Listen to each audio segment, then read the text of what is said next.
Hello, welcome back. This is Jacob, and today we are gonna be continuing the Let's Play for Reverse 1999. And today we're gonna be doing an extra long episode. A special extra long episode, essentially. And this time around it's gonna be intentionally done as a long episode, because like I said in the last couple of parts, or specifically the last part, today's episode is going to be covering the entirety of this event story. Apparently it's short, as I was told it's like 14 stages in total, and considering it's really that short, we're just going to do this in one fell swoop and finish the whole thing. So I have no idea how long this episode is going to be, but I'm excited to see it. I mean, it's Enigma. He's playable, and on top of that, now we can have Ulrich and him on the same team, right? I haven't looked at his team composition and stuff yet. I'll do that when I pull for him, and I'll pull for him actually before we get into the story, because I do want to have him ready for the story just in general. So that's gonna be a thing we're gonna do. But I'm just gonna presume he can be on the same team as Ulrich, because that would be just fitting, right?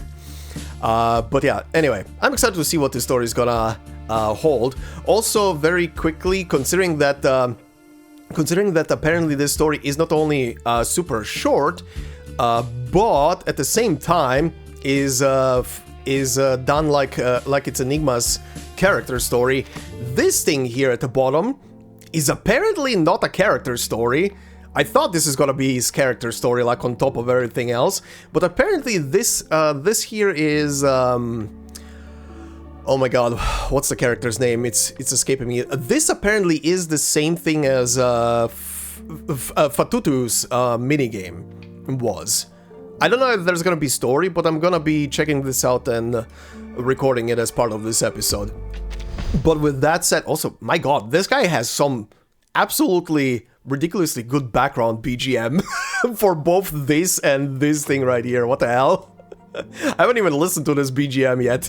This is some chill ass shit. I love it.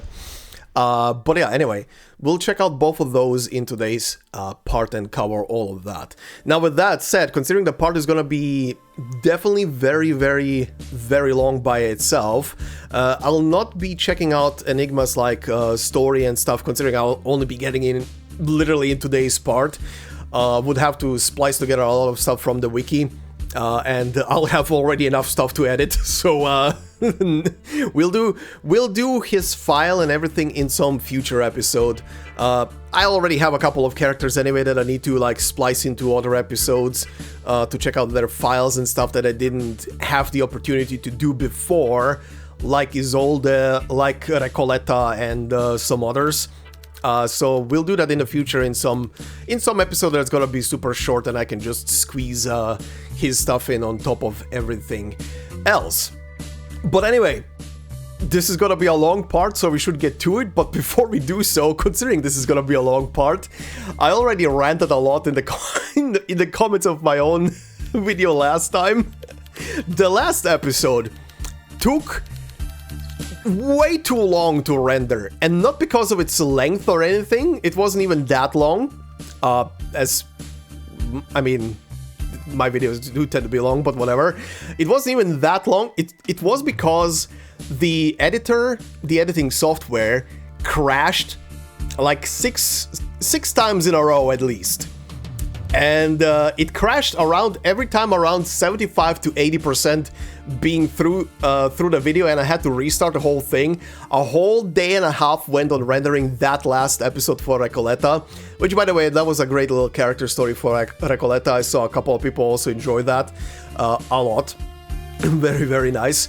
But yeah, that took so long, and I had to reinstall everything. So on that note, on the previous episode, someone who gave a very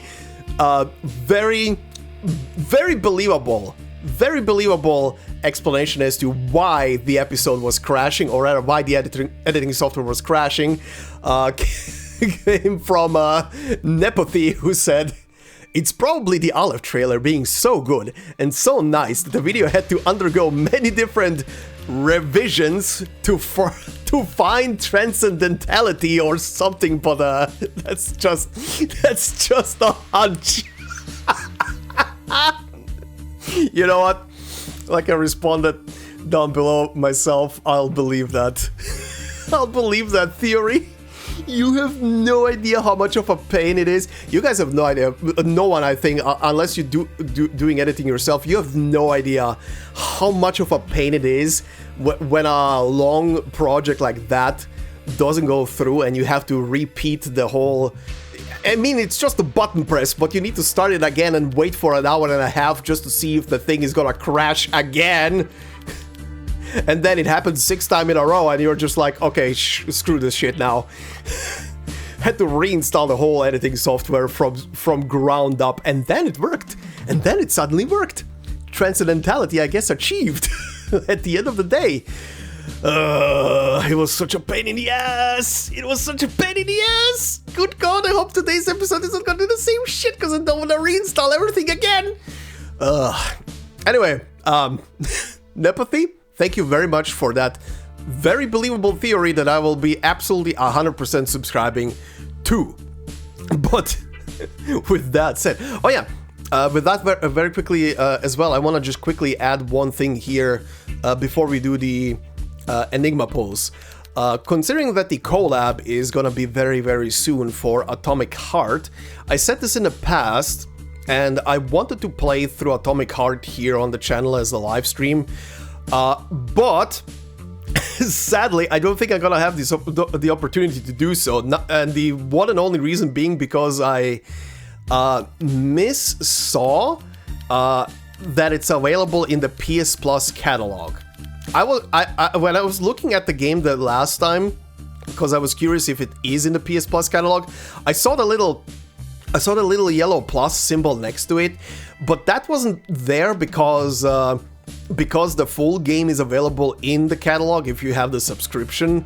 It's because they have a 2-hour-long demo version of it, like a tryout version of the game, and that's like nothing, considering the game is several hours long at least. Even if you just focus the main story and nothing sidewise related. Yeah, I don't think I'm gonna be playing it. There is a Steam summer sale going on right now, and it's available on Steam for 15 euros. But I am already planning to spend my cash on another game that I will have to pay full price for. So yeah, that's not gonna happen, sadly. I might play it on the channel in the future when it actually goes either again on a sale or if it actually gets added to the PS Plus catalog in the future. But yeah, also the main reason I don't want to play it on the PC is because the thing runs Unreal Engine. Unreal Engine is very unreliable on my PC, like really unreliable. I don't want to risk having technical issues throughout the entirety of a stream, the game crashing or freezing or having stutter issues and stuff like that. So yeah, I'll rather skip it and wait until it gets added to a platform I can actually play it on. So apologies if anybody was waiting for me to play the thing, like I said in the past, but I guess I just saw the wrong thing. I saw the wrong thing, and that's pretty much it. Anyway, let's do the Enigma polls and then story. Alright, buddy, you look pretty dapper in that promotion outfit. That looks really interesting. Okay, so what is he? He is a shield, dynamo, support, and array. Okay, he definitely fits in with the dynamo group, isn't he? Oh yeah. Oh yeah. Oh yeah, wow. They actually put him together. Wow, the only difference is literally the main DPS in the team, huh? Wow. That's kind of funny. Okay, so he is basically the first is the Laplace team and Karen, then Corvus, and then Broom. Okay, interesting. This is funny. And of course, yeah, he's with Ulrich. Of course. Okay, what is your kit, buddy? First off, the passive stuff from promotions. Let's see. Precognition. Gain Amplified Surge. At the start of the round, if not under Pulsing Field of any level, deploys Pulsing Field level 1. Okay. When entering battle, grants 10 stacks of ciphertext. When transferring Dynamo into Pulsing Field... Oh, okay. Gain additional stacks of Dynamo equal to the number of ciphertext stacks held. Okay. Okay, so it's an extra counter for... or extra resource that gets converted to Dynamo. Alright. Grants 10 stacks of ciphertext to all allies, gains 10 stacks of Dynamo, and gains a Bastion. Block dash. Oh, is this... oh, this is the shield. This is the shield, huh? Own attack times 280%. Okay. If this unit is already holding a Bastion, the value of this Bastion is stacked. Okay, like a shield. Pretty much like a shield. Up to a maximum value of Enigma's attack times 1250%. Nice. While holding this Bastion prevents the first 4 control effects inflicted on all allies each round. Okay, so it gives him immunity for a round as well. Interesting. At the end of the round, transfer up to 10 stacks of Dynamo into the Pulsing Field. Ultimate does not take up the allied incantation draw limit.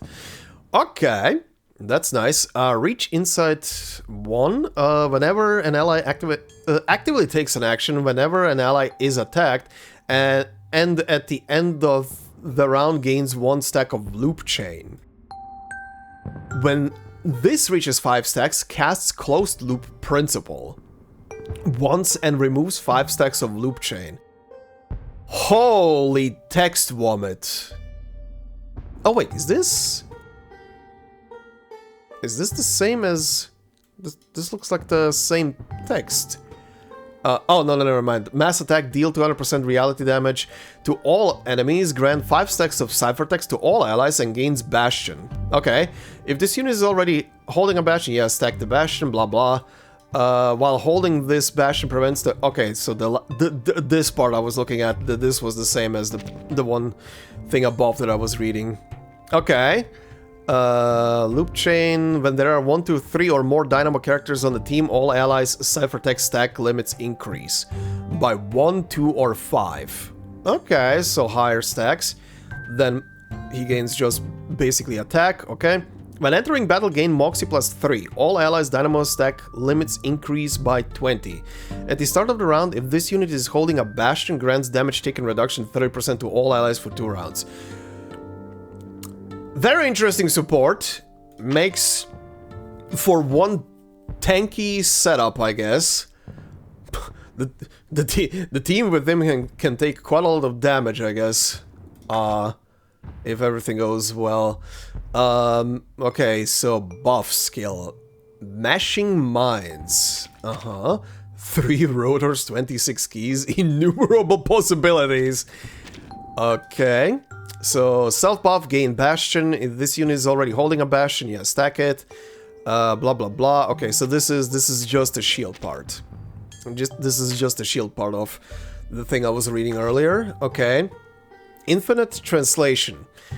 Even if its existence cannot be proven, I must seek the truth with unwavering conviction. Okay.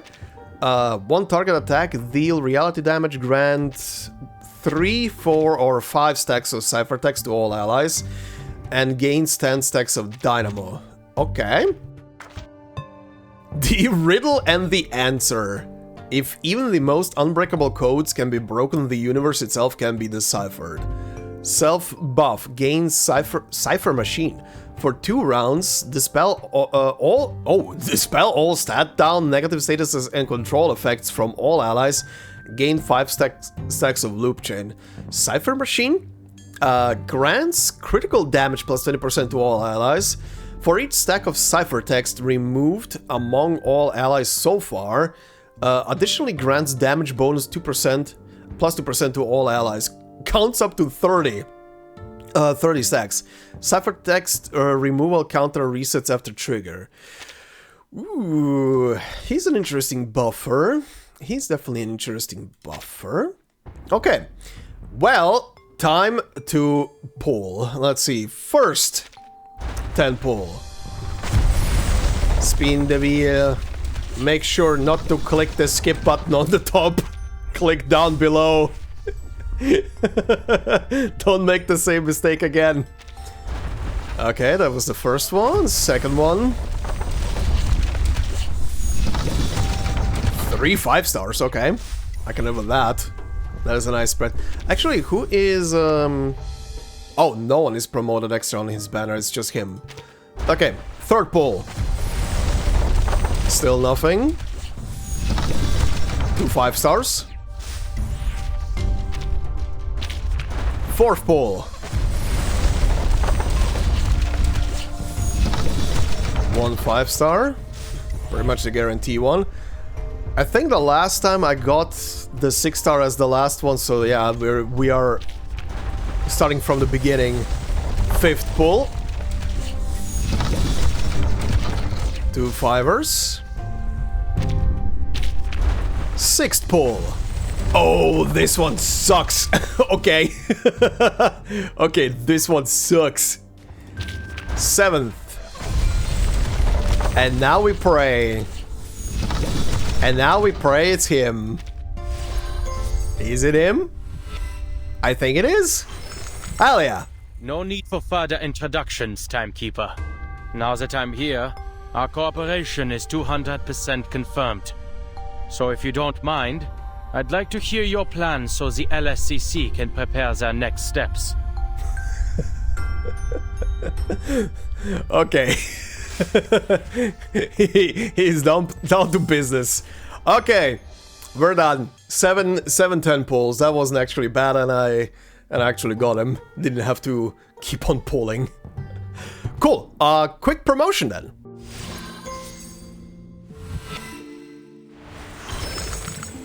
What puts weight behind the Laplace name isn't any hollow slogan or catchphrase. It's the people doing the hard work toward it. My burden has been light for too long. It's time I shouldered that weight, for the good of all the LSCC. Nice, finally sounds like he's standing up to do things and not dodge responsibility. Nice, that makes me even more interested in the story now.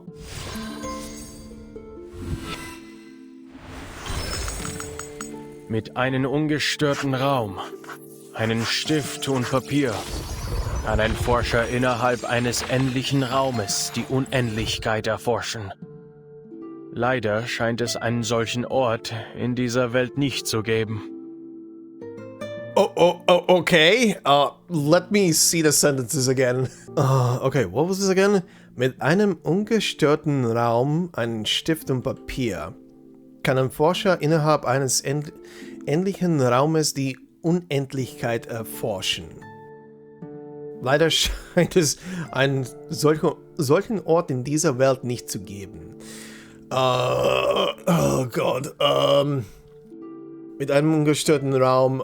With an undisturbed room. And a pen and paper.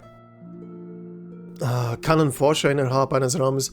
Can a researcher explore infinity within a what's the word? Finite space. Finite space. And the last part, leider scheint es einen solchen Ort in dieser Welt nicht zu geben. Unfortunately, it seems that there is no such place in this world. Sort of. I think that's around the thing. Jesus Christ. Okay.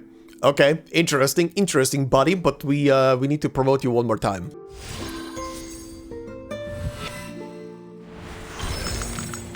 What puts weight behind the Laplace name isn't any hollow slogan or catchphrase. It's the same one. It's the same one. All right, he is basically done. Okay, not sure if these are all the new required components, but I somehow managed to make this look very aesthetically and symmetrically pleasing. Actually, wait, hold on. Yeah, tiny bit better. Okay, anyway, alright, well, that looks fine for now. The only thing I'm missing is the Psy tube for him, but I guess this is from somewhere in the story or the minigame, because this one is not available in in the shop right now. So, speaking of, story time! Alright, let's see. Last and first principles. Spin the wheel and time spins with it. In this seemingly real life, one must believe that there is always an answer.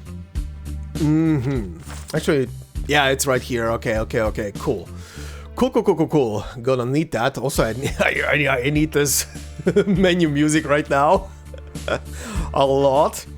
Okay, so who is in this story, actually? Who do I recognize? I see a certain snake lady.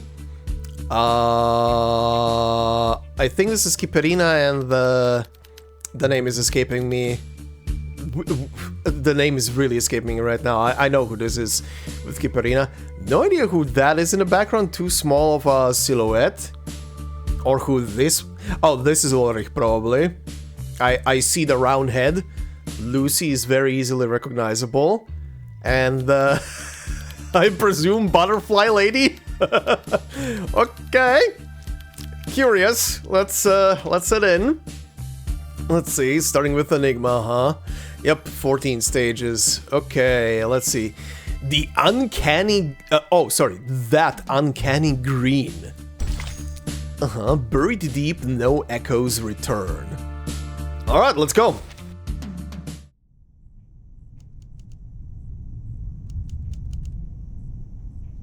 A silent afternoon. Enigma sits at his desk, trying to picture a field of grass. But something else always pushes its way in. Something bitter, something that tastes of rust. After several failed attempts, he pulls open...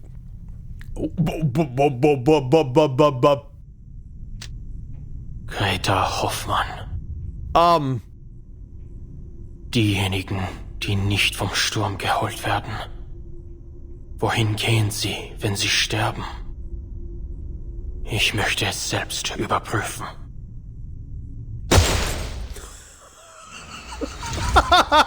Well, this is one way to start a story. Excuse me.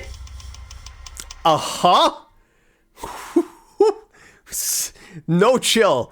This story has absolutely no chill. Greta Hoffmann, I already see it on the tombstone. Never afraid of sacrifice, she followed her own path. Okay, hi, I recognize you. Hold on, I want to see what I missed earlier. Okay, Silent Afternoon, yeah, I read that. But something else always pushes its way in. Something bitter, something that tastes of rust. After several failed attempts, he pulls open the drawer and looks at what's inside. A pistol. A Luger P08. Practical for self-defense. A precise, purely scientific creation. Sure. That... What the hell was that opening? Excuse me? Okay, also, And her fearlessness and perseverance, ultimately... Why did I just hear a tiny bit of music or radio? Miss Marcus. Oh, hi. Oh, you've arrived. The young investigator lowers her head. A moment later, she manages a slightly easier expression. It's good to see you, Miss Semmelweis. This is gonna be a very interesting story with a lot of very interesting characters, huh? Haha. Ooh. Semmelweis glances at the papers in Marcus's hand. They're crumpled, and near where the ink has smeared, new letters have been neatly filled in. Relax. Everything will go smoothly. Also, very interesting, are they not gonna show them? They're not even showing the portraits. Where are the others? The Foundation's memorial ceremony has already ended. It was solemn. Almost everyone came to express their condolences, They just all had to get back to their work. Well, at least this cemetery will always remain open. I was more so wondering about those colleagues you're familiar with. Miss Kakanya, for example. I thought she'd be accompanying you. Kakanya? Okay. She had to go through a few more rounds of inquiries, so she couldn't make it. Oh yeah, Did wait. send a bouquet of flowers, though. Yeah, right, wait. I was like, wait, Kakanya? Why of all people Kakanya? Right. Sorry, it's been so long since then, but yeah, Kakanya had a lot of contact with Hoffman as well. Right. It was just like the one you brought. A beautifully arranged bouquet of white chrysanthemums. Semmelweis nods and surveys the figures scattered around them. And Enigma? Where's he gone off to? Weren't they each other's only family? He has a date with a pistol. I heard he was the one who pushed for the Hoffman Knot name. Rather admirable, if you ask me. But now, at that very sister's funeral, our Mr. Adler is nowhere to be found. Look, everybody copes with this stuff differently. A few days ago, Mr. Enigma helped me sort through Madame Hoffman's possessions. Then he left all in a hurry. Later, I received word from Laplace that he'd barred the door to his office. Huh. So he's chosen escapism then. Also very interesting, but also very appropriately, no music is actually playing in the background during this entire scene right now. It's just the wind and bird noises in the background, and that's pretty much it. The conversation ends there. The two of them, and all the rest gathered here are little more than acquaintances to one another. Actually, I do want to know who else is here right now. Are they actually gonna show who is here? So far, only Marcos and Semmelweis have been talking. Familiar only in their mourning. At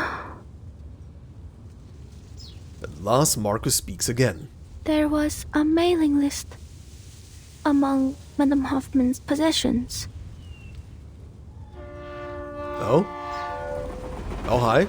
On the train to Vienna, she asked me a question, hoping I could read its answer.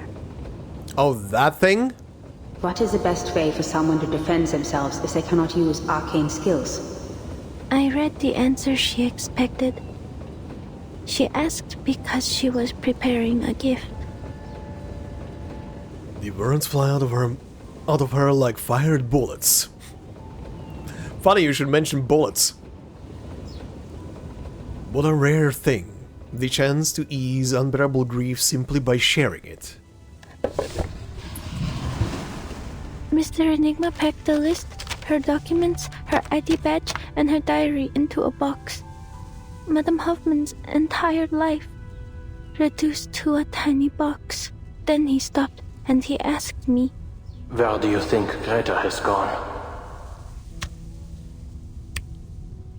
The ink on the paper in her hand starts to run Where has she again. gone? Heaven? Hell? Has the storm washed them away too? Probably just jumble them around. Those who aren't lost to the storm, where do they go? Will I see her again someday? Will all of us, any of us, see her again? That is a good question. That is a good question. Is she gonna reappear in another jumbled up timeline again? In some future story? That would be freaky as hell. I will not lie. If she reappears as a just slightly different person like Duncan, good god, that would be so freaky. If only I'd known earlier that the gift she was preparing was a birthday present for him, then instead of taking care of me and celebrating my first day as a Foundation investigator, she could have... If only my arcane skill were more useful. If only I'd read what would happen on that stage. Oh boy, she's going through all the ifs right now. If only the future were written out as words on a page. Oh, oh my god, she's crying in the portrait, I just noticed. What the hell? Semmelweis says nothing. She only raises her hand gently. But before the touch can reach her, Marcus draws a deep breath and forces her what-ifs back down. There is nowhere to turn for answers. No point in blaming herself. What's done is done. Yeah, that is the bottom line of stuff like that. You can go through so many what-ifs, but at the bottom line, it is what it is. I told him I hoped Madame Hoffman had gone somewhere with no storm and started a new life, even if that means I'll never see her again. In the end, he said he needed to think about my answer. He hasn't left his room since. I can understand that. I don't want to be here either. But I have to. Because I want people to know that they don't need to worry about me anymore. Oh, Bean! Escapism is a natural reaction to grief. Just because you don't want to face it doesn't mean you're heartless. Don't you think? Yeah. Yeah. She waits almost stubbornly for an answer. Semmelweis glances toward the distant grave and smiles softly. Look at you saying all that without stammering. You see? There's no need to worry. Huh? Sorry. I shouldn't have suddenly... And she stammers immediately. No, you're right. Everyone handles grief differently. Let's go. I'd like to hear how your training is going. I'm sure Greta would be proud of how much her little apprentice has grown. All right, Miss Semmelweis. She nods solemnly. They pass. Hey! They're finally showing them properly. Okay. They're not showing who's around them though. What was the previous sentence? They pass through the gathering crowd and stand before the grave. She gazes at the small box in the hole. Everything suddenly feels unreal. Oh yeah, because of the storm they don't even have a body to bury. They pretty much just have her possessions or something to bury, right? Ooh, that thought didn't even cross my mind. They never had the chance to retrieve the body. If I remember correctly, at least. She desperately wishes it were unreal. Just some nightmare her mind conjured under pressure. But every book has an end. It's time to turn the page. Madame Hoffman was an exemplary Foundation investigator, a dependable teammate, and my dearest mentor. Oh my god, don't do that in the background, you fucks. You fucks! Don't do that! She never cowered in the face of sacrifice. She followed. A hand settles on her back. Semmelweis finishes the sentence for her. She followed her own path until the end. Pursuing the truth with a resolute heart. Marcus's VA earning her paycheck again, I guess. Fuck's sake. And ultimately, it was her fearlessness and perseverance that brought us the knot that allows us to cross the storm. If by any chance Marcus's VA ever appears in one of these Let's Play episodes, I want you to know, this is making it very hard. You're too good!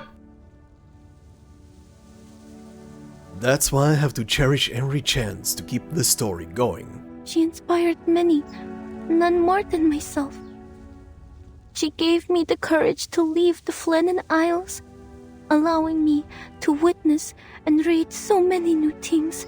So, standing here, I vow Marcus's VA needs to stop, and these backgrounds need to stop right now. To continue to seek what she sought, what we all seek, a world after 1999. Because I want to see the world you believed in. I will persevere as she did. I will keep reading, keep writing, record every experience, every feeling. I will never forget what you've done for us, for me.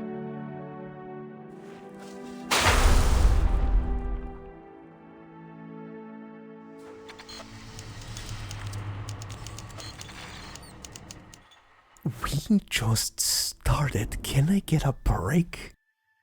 Story? Please? Can I get a break? We just started. Can I get a like 5-minute break from this? Oh my god. Ugh. Jesus Christ. Okay. Uh-huh. Cute. Great. I feel like I need therapy right now. Okay. Are we back to normal shenanigans now? Are we done for a tiny bit at least? Okay. Part 2. The Spiral. Just a little detour. Is there even gonna be battle stages in this thing? I do wonder. Probably something at least, right? Laplace hallway. Damn it, are you blind? Honestly, is there no code of conduct among you people? You're the one barreling down the hall. Alright, new Foundation staff member NPC. Hi. Hold on. You're... After spotting the bite mark covered ID badge, he wisely swallows his words. Researcher Medicine Pocket? Yep. Run away. Oh, sweet. Looks like even the little minions at the Foundation have heard of me. I mean, I would say the entire Foundation has heard of you. You're kind of like a menace. I'm rushing to get a sample right now. If you're here for Ulrich, try that lab over there. If you're here for Enigma, check his office. If you're here for me, get lost. Better luck next time. They glance past the staff member. Interest suddenly peaked. Oh, wait. Let me guess. You suits can't take it anymore, so you're gonna shove a new director on us, right? Or maybe one of the oh-so-generous higher-ups has finally approved our application for a new lab? Oh, or maybe you're here to command us very obedient researchers to fix you up an arc? You know, like Noah? Well, here's an idea. How about you shelve all that and let us get back to our research on edible Picrasma extract? At worst, we'll get a taste of something sweet. Mmm, candy. The staff member gives an awkward wave, then quickens his pace, hoping to get out of this predicament as soon as possible. That's a topic that requires a rigorous approval process and oversight from... It's not within my power to decide. I need to deliver these files to Mr. Enigma immediately. I won't take up any more of your time. So disappointed.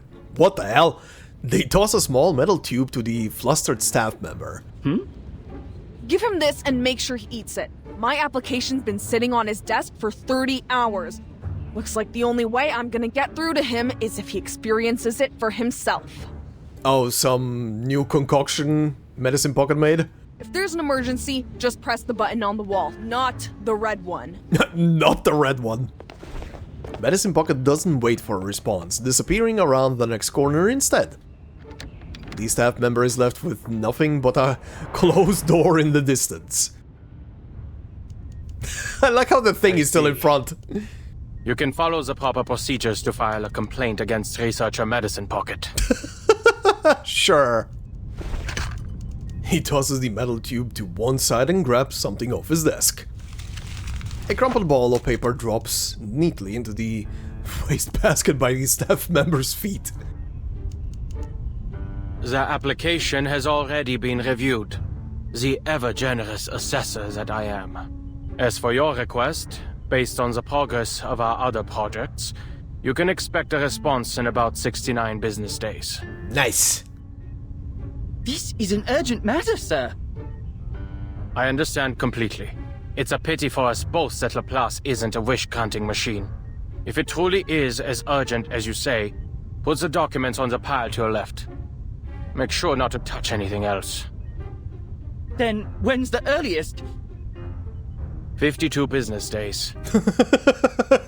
Alright then. In principle, my department only accepts research assignments pertaining to the storm, and only the final results are delivered to us. The calculations and sample analyses you need will be handed off to other teams. But it's not like we have spare researchers just moseying around, and Laplace isn't the Foundation's personal calculator. If you have any objections or extenuating circumstances, you can take it up with our director.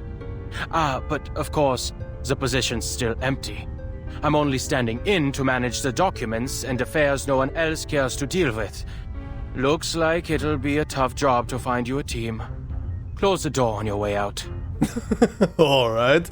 Also, I'm thinking right now, I hope the story is gonna give a bit of a clearer indicator when in like the timeline we are right now with this story, because I'm kind of wondering right now, because this is a side story and everything, where we are. Is this past like chapters 10, 11, 12, or somewhere before them? I hope they're gonna mention at least something that I can place it. If they don't, and you guys have an idea, you can just freely tell me, like, where in the timeline this is supposed to be, if the story doesn't specify it. To his surprise, the staff member doesn't argue, but he doesn't budge either. You can move your own legs without your boss's orders, can't you? Get out! I'm glad to see you're still full of vigor, Adler. Oh hey! His head snaps up in surprise as a familiar figure steps inside. Seeing who it is, he finally sets down his pen. Ah, if it isn't my old friend. What are you fetching for Constantine this time? I trust the last report you snatched was to your satisfaction. If anything else in these stacks of scrap paper strikes your fancy, then by all means, help yourself. He extends an arm and pats the mountain of files beside him. That won't be necessary. Though I'll be sure to visit again should the need arise. Hello, Madam Z, been a while. Mark, there's still some details regarding the proposed adjustment to field agent rations I'd like you to confirm. Mr. Ulrich and Miss Simone have cleared a 15-minute block in their schedules. You'll find them in meeting room number 3. Is it just me, or does Madam Z sound like a bit in a deeper voice range right now? Is she using a new mic? Is she being recorded on a new type of mic? I feel like her voice went down like by 2 or 3 levels than the last time I heard her. Very well. The door closes. You knew of Miss Simone's return today. Most assumed she retired to the Timekeeper's suitcase along with Madame Lucy. Looks like the Foundation keeps as close an eye on Laplace as they do on Manus Vindictae. He scoffs. Some might even say that mad scientists and fanatical Arcanists aren't so different, though the former does have the small advantage of providing a handy little invention here and there. Always thinking from a researcher's perspective, Valor. Every researcher wants an independent, undisturbed laboratory. A simple wish in theory, but difficult to implement in practice. I'm sure you didn't come all this way just to lecture me. What's the matter? I trust Ulrich has told you what transpired in Antarctica. Okay, thank you. There we go. There we go. Okay. So this is at least after the latest chapter I went through. Cool. Good to know.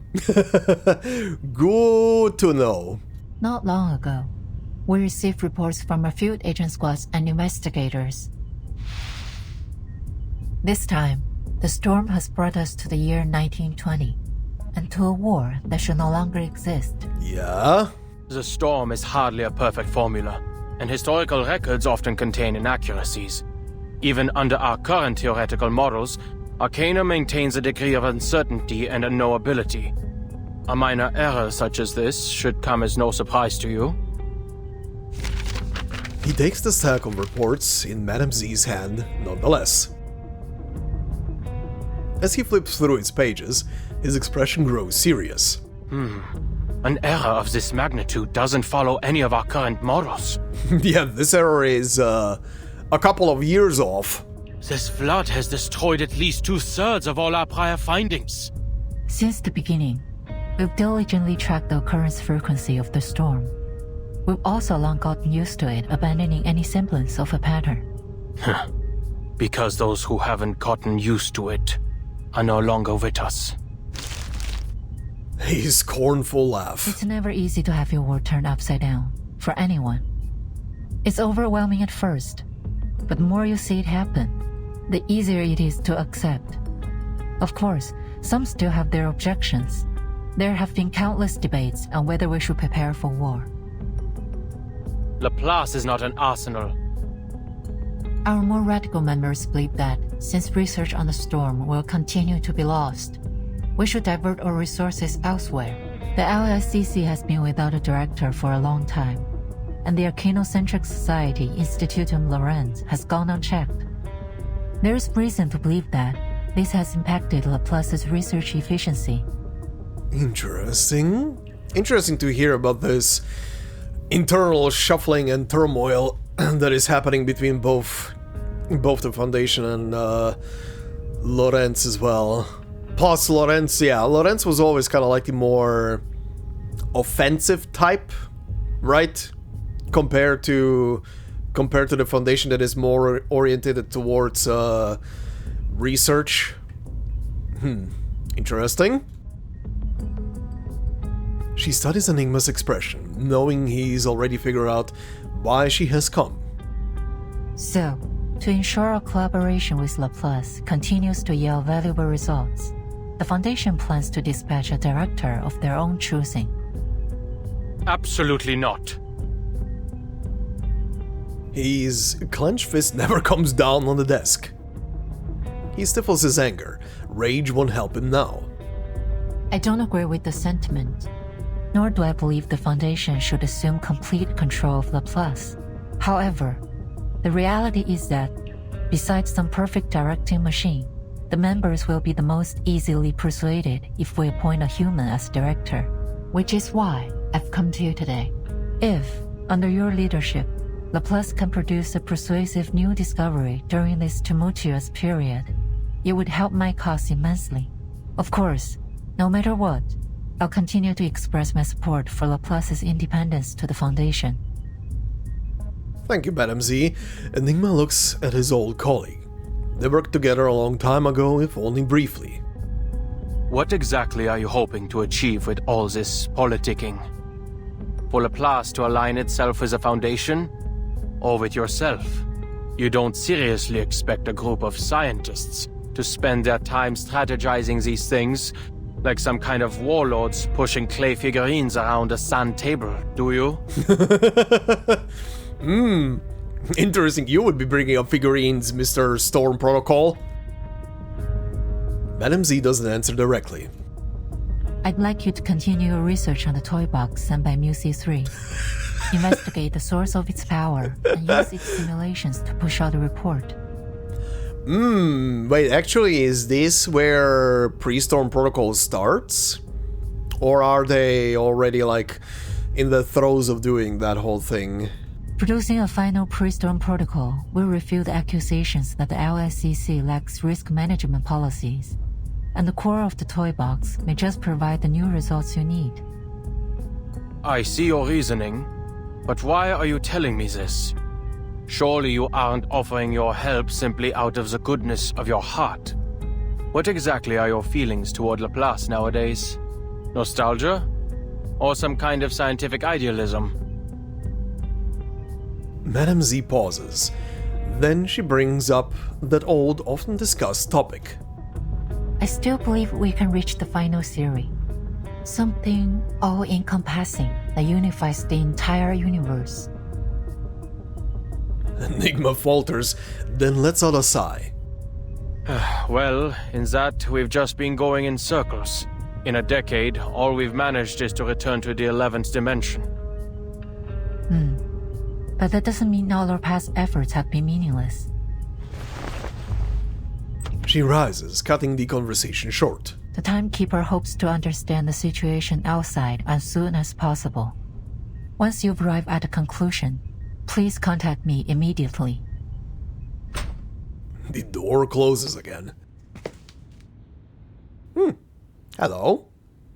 Still portrait of Madame Z. Madame Z stands in the corridor, gazing up at the unfamiliar silver-white building. Can a scientist become a politician? That's... I feel like a loaded philosophical question, but sure, probably.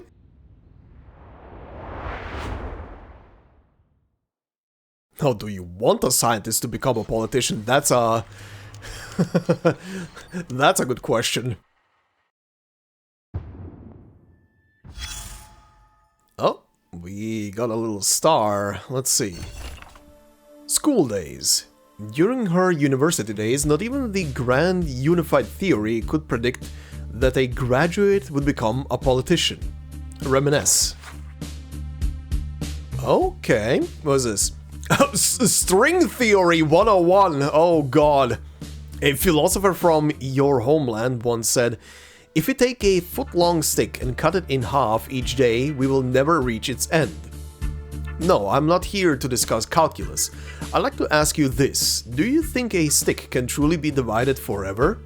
If you reach the point where it can no longer be halved, what remains?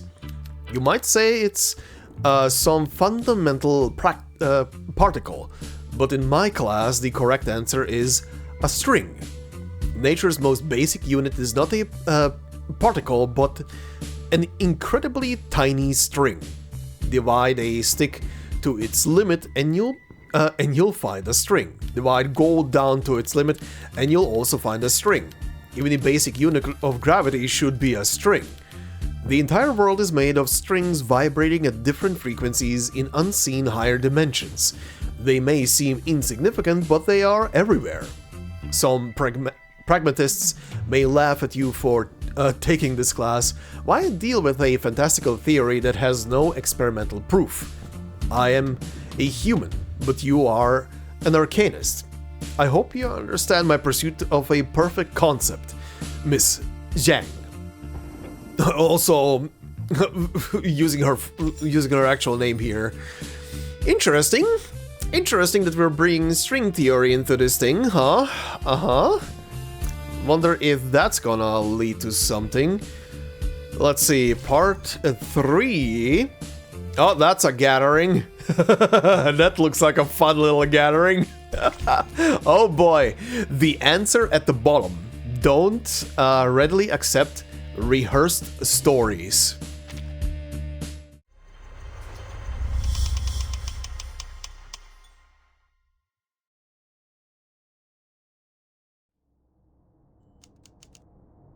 There must be a theory that unifies everything in the universe. Because every puzzle has a solution. Yeah?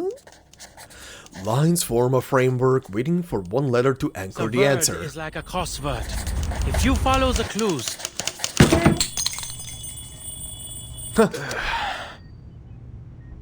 Okay, I haven't caught the first word up there on the top the way it was going, but the last word was ZUKUNFT, which means future. Verdammt. Isn't it about time humanity evolved beyond sleep? Oh, I wish. I wish our brains could evolve to the point where they didn't need to shut the hell down to to work out all the things that happen in a day. But whatever, or rather our bodies in general. He shakes his head and fixes his gaze on the jumbled grid lines covering his desk. Pushing the papers and files aside, he turns on the screen. 3 p.m. It's only been 6 hours. Looks like the little biter's actually done some work in between destroying public property. Side effects have certainly lessened. Okay.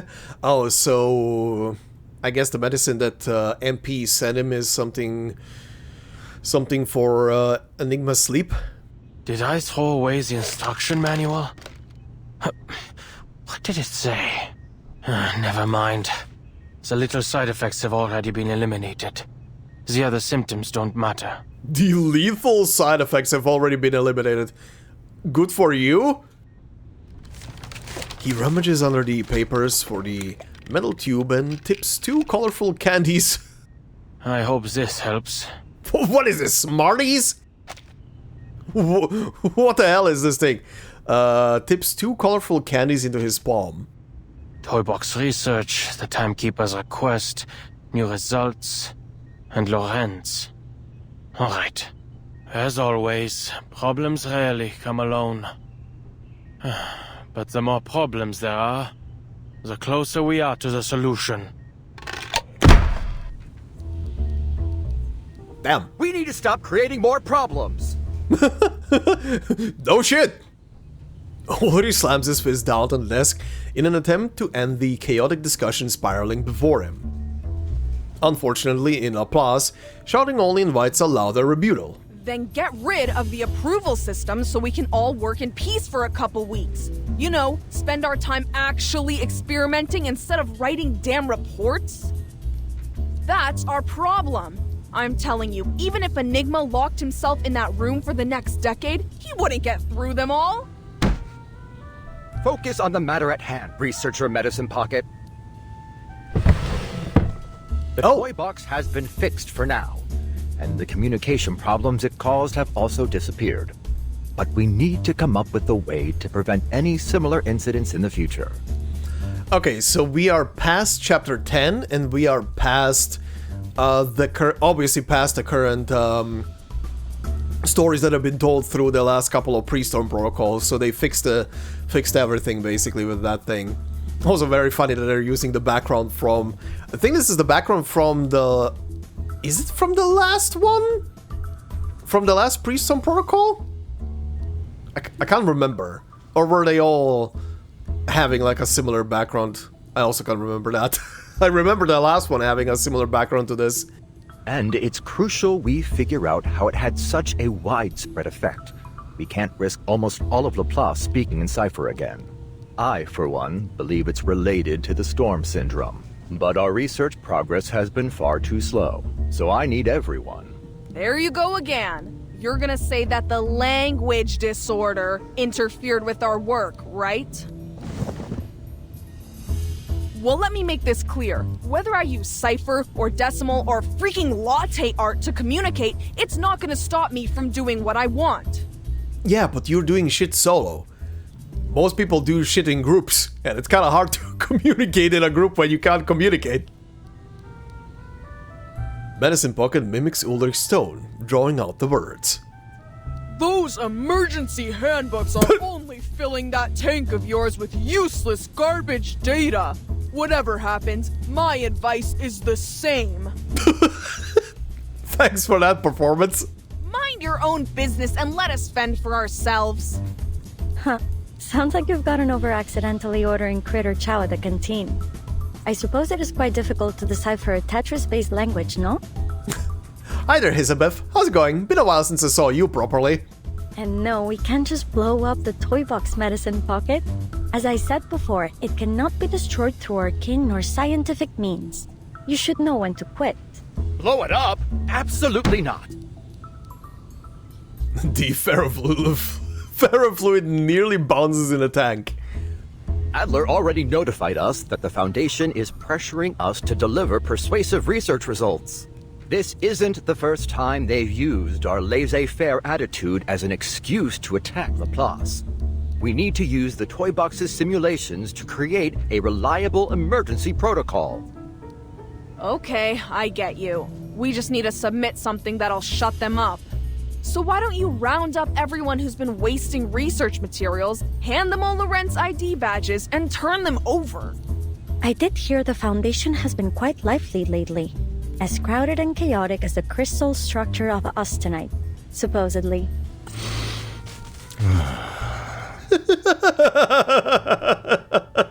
He's about to snap. Ulrich is clearly trying his best to hold it together. Eventually, the tremor in his voice module settles. The best thing that could happen right now is Regulus just walking through the door, not even doing anything, just walking through the door, and he just snaps back, Regulus! That's quite enough. Now, if you'd please return to today's topic. Researcher Pointer, Researcher X, how are the results of your data analysis? Oh, Pointer is here! The two researchers have long grown accustomed to the lab's clamor. They know silence is the best way to keep out of it. Pointer pushes a stack of files toward Ulrich. Here's my section. I've included a summary for the Timekeeper's perusal. Good God, Pointer, it's been like a millennium. I think it's been a full year since I last saw you. In simple terms, the flood has altered the characteristics of the storm. The vast majority of our past data has been rendered useless. Our most reliable models require multiple rounds of verification. Therefore, our current conclusions are for reference only. This should be plenty. I'm confident we'll adapt to these new conditions very soon. Everyone silently agrees. Have we made any discoveries regarding the arcane fluctuations emanating from the toy box?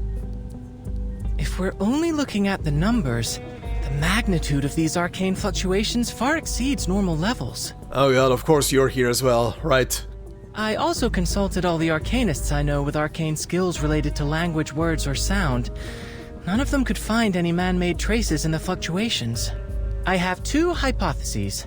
One, this toy box is a naturally occurring arcane object. And two, its core holds a power beyond most Arcanists' comprehension. Yeah, I mean... Yeah. I wonder if this story is gonna get to a conclusion about the toy box, actually. Like, finally.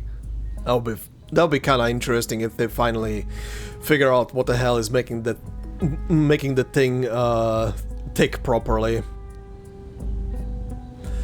He pauses. Hesitation, perhaps. I also have a personal theory. Mr. Ludwig's arcane fluctuations... Thud? The meeting room door is thrown open, slamming it against the wall. Everyone turns toward a figure that has just burst in. Mr. Enigma. Is it Enigma? Doors unlocked. Okay, this is a flashback right now. Oh. I already reviewed your application last Wednesday, X. The visitor pushes the door open and enters. And you and Hisabeth can stop submitting those clinical trial applications for Medicine Pocket's project. Oh, I have a friend... Regulus is not an option either. There isn't a hair on her body that doesn't scream Arcanist. I will handle this myself. After all, I was the one who questioned Medicine Pocket on the possibility of resuming research on the topic in the first place. It's a compelling research direction. An antidote for Picrasma extract suitable for human consumption, and a universally applicable edible extract with energizing effects. Ah, that's the stuff he was eating earlier. Okay. An antidote for the extract so humans can consume Picrasma and not keel over dead? Okay. Interesting. He delivers the long string of terms without neither a stumble nor a pause, as if reciting from a script. There's no need for you to worry. I read the project proposal. Medicine Pocket already consulted me on a few issues. That proposal was supposed to be confidential. Never mind. But we need to act like this research topic doesn't exist until it yields some results. You are all pure-blood Arcanists. You have a natural tolerance for Picrasma extract. But it's simply too dangerous to move straight onto pure-blood humans. Well, I suppose it's about time my quarter Arcanist blood came in handy. I understand, Mr. Enigma. I have no intention, nor the power, mind you, to interfere with anyone's decision. But I did receive a document I think you should see. Of course you did. There's always more. It's about the language disorder caused by the toy box's malfunction. I'm sure you're familiar with it. Although the world outside has returned to normal, a lot of curious occurrences have appeared in the toy box. Allegedly, the behavior of its inhabitants has become increasingly formulaic and unified. Oh? Of course, these are Mr. Ulrich's words. I haven't seen it for myself. The specifics are on top. He hands over the document. I read the whole thing. It's comprehensive. Exhaustive, even. It should be more than enough to submit to the Foundation. But Ulrich isn't convinced it's persuasive enough, so he hasn't turned it in. We all know how easy it is to fall down a research rabbit hole. He needs someone on the outside to step in and make a decision. At least, that's what I think. There's also the small matter of a waveform contaminating the toy box's arcane fluctuations. A waveform extremely similar to that of our dear Mr. Raven. Oh yeah, that stuff. Right, that was the whole thing with our dear Raven, right, the last time specifically as well. I've compared it. It's distinctly different from the other simulation data. X delivers the last of his prepared lines, and with that the butterfly has flapped its wings. Aha, sure. He steps out and shuts the door behind him. Ulrich. Ulrich! Oh boy. Hey, what are you yelling for? Oh, that was interesting.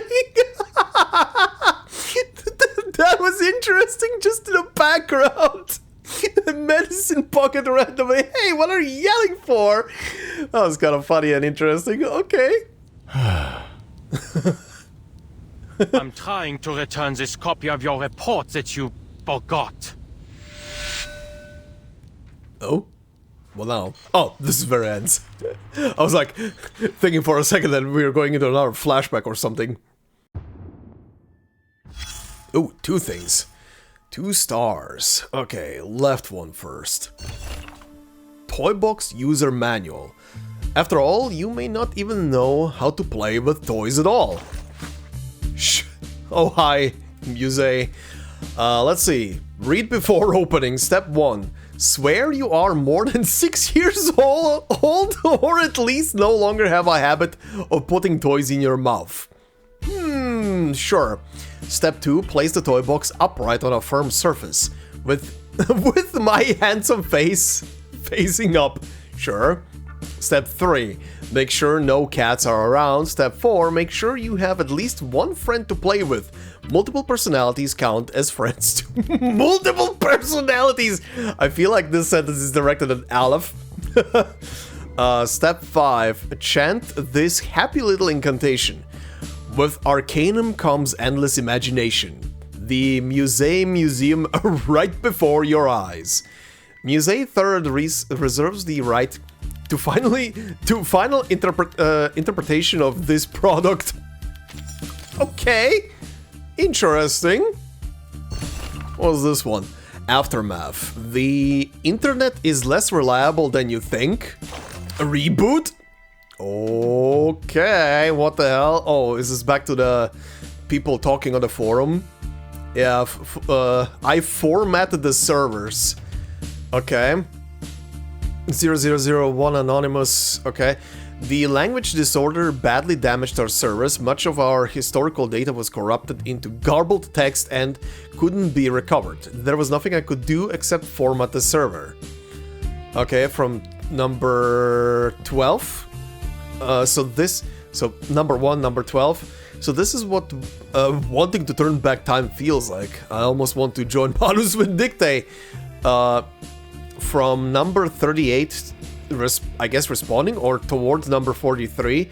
Whatever, a whole year's worth of my experimental data got turned into gibberish. How could things get any worse? Number 43 to number 38, becoming Enigma. Okay, 56 to 67. What if we throw all these servers into the storm? How likely are we to get a server from before the language disorder? Yeah, but the data on it would also be completely different, wouldn't it? Like, it would be probably similar, but different in a manner of speaking as well. Okay, 67 back to 56. The data says the chance is so small that even an astronomer would ignore it. But if we made the storm effect all of Laplace, that's a dangerous thought, buddy. 73. Someone's evil index has surpassed medicine pockets. I've contacted security. 81 to 83. What a disorder. What a disaster. You know, one hexadecimal John Titor is already enough trouble. 83 to 90 to 81. I heard she spoke almost only English the whole time during the language disorder. 90 to 113 to 83. What? Sweet Madame Lucy, did that really happen? Sweet Madame Lucy. 113, 125 to 90. Maybe, maybe not. Rumors about her are always like that. 125 to 113. I'd like to join Manus Vindictae too. It's honestly worth considering. Wow. 128. That's it, folks. La Paz is done for. Yeah, what the fuck? People are getting very desperate, huh? Alright, let's see the next one. Whoa, this is different. Portable reality. Truth is correctness. Hey, is anyone going to guarantee the truth of this statement? Maybe.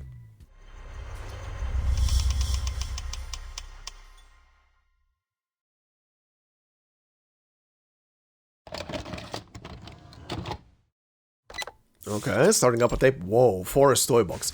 Oh. Wow. Hi, Marcus. We've encountered more and more critters since we entered this forest. This is very cute, I'm not gonna lie. So we're seeing like a POV perspective of the toy box. That's kinda neat. A professional expedition team of 1 investigator and 2 researchers trudges through the woods. At least we didn't come here for nothing. Hey, Ulrich, don't forget our loot. Oh god. His fellow researcher stares at him incredulously. Loot? Adler, are you seriously calling these supplies loot? Yes. I didn't expect you, of all people, to start indulging in roleplay. Come on. I don't know what you're talking about. And you can save your energy for the journey. We still have a long way ahead of us. Oh.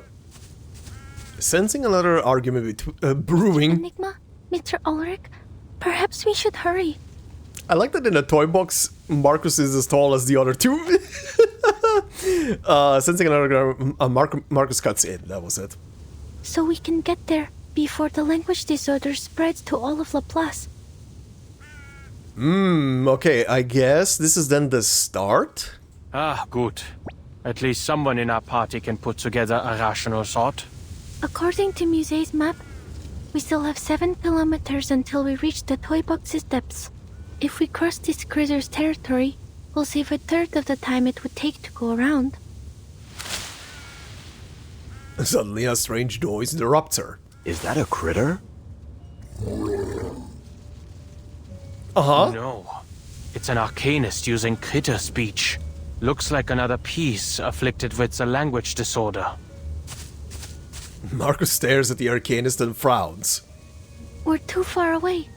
I can't make out what he's trying to say. Let's get closer. I may be able to read some useful information. All right, allow me. Okay. Oh, is this leading into battle? Oh, this is leading into battle. Okay. What am I fighting? Toy box resident. Oh, is this the spacesuit guy? It seems intelligent, but is actually very hard to talk to. Is this the common language in the toy box, or is it just meaningless muttering? You might need the help of some miraculous walking dictionary to understand it. That's what Marcus is. Incomprehensible demand. Touch of disorder. Impaired communication. Nice. Also, attempt to switch this around. Alright, this should be fine. I know that Karen was suggested for the team setup. For pretty much all of the team setups, but I wanna go with at least researchers? Quotes? Right? Practice validates theory. Holy, oh, that. And less in the shade, yes, made an hair fern. Okay, nice. Okay, so this is how his shit looks. That looks kinda neat. I kinda like how the health bar looks like prismatic blue. So this is, I guess, his barrier thing, huh? Nice. A single green arrow, giant bomb shoot. I understand. There's a maidenhair fern and a bamboo shoot. Thank you, Marcus. Looks like all I need to do is find the page with the fern and bamboo shoot. Hurry, we will buy you some time. Ants continue along maidenhair fern. We should continue along the humid, shaded areas preferred by maidenhair ferns. I suppose we are like ants to the people outside. A giant bamboo shoot that looks like a green arrow grows at the end of the path we're looking for. Oh, our shortcut is just there, behind that big tree. Thank you, Marcus. Alright, let's see how this looks. So, this was the buff for more Bastion. That was that. Channel that. You channel your thing. True nature of chaos. And he's probably gonna die in a single hit, so sure, let's freaking go. Another unsolvable clue. The perfect solution. Topologically transitive. Target confirmed. Yep. Another perfect combination of reason and passion. Those are some very interesting looking effects on him.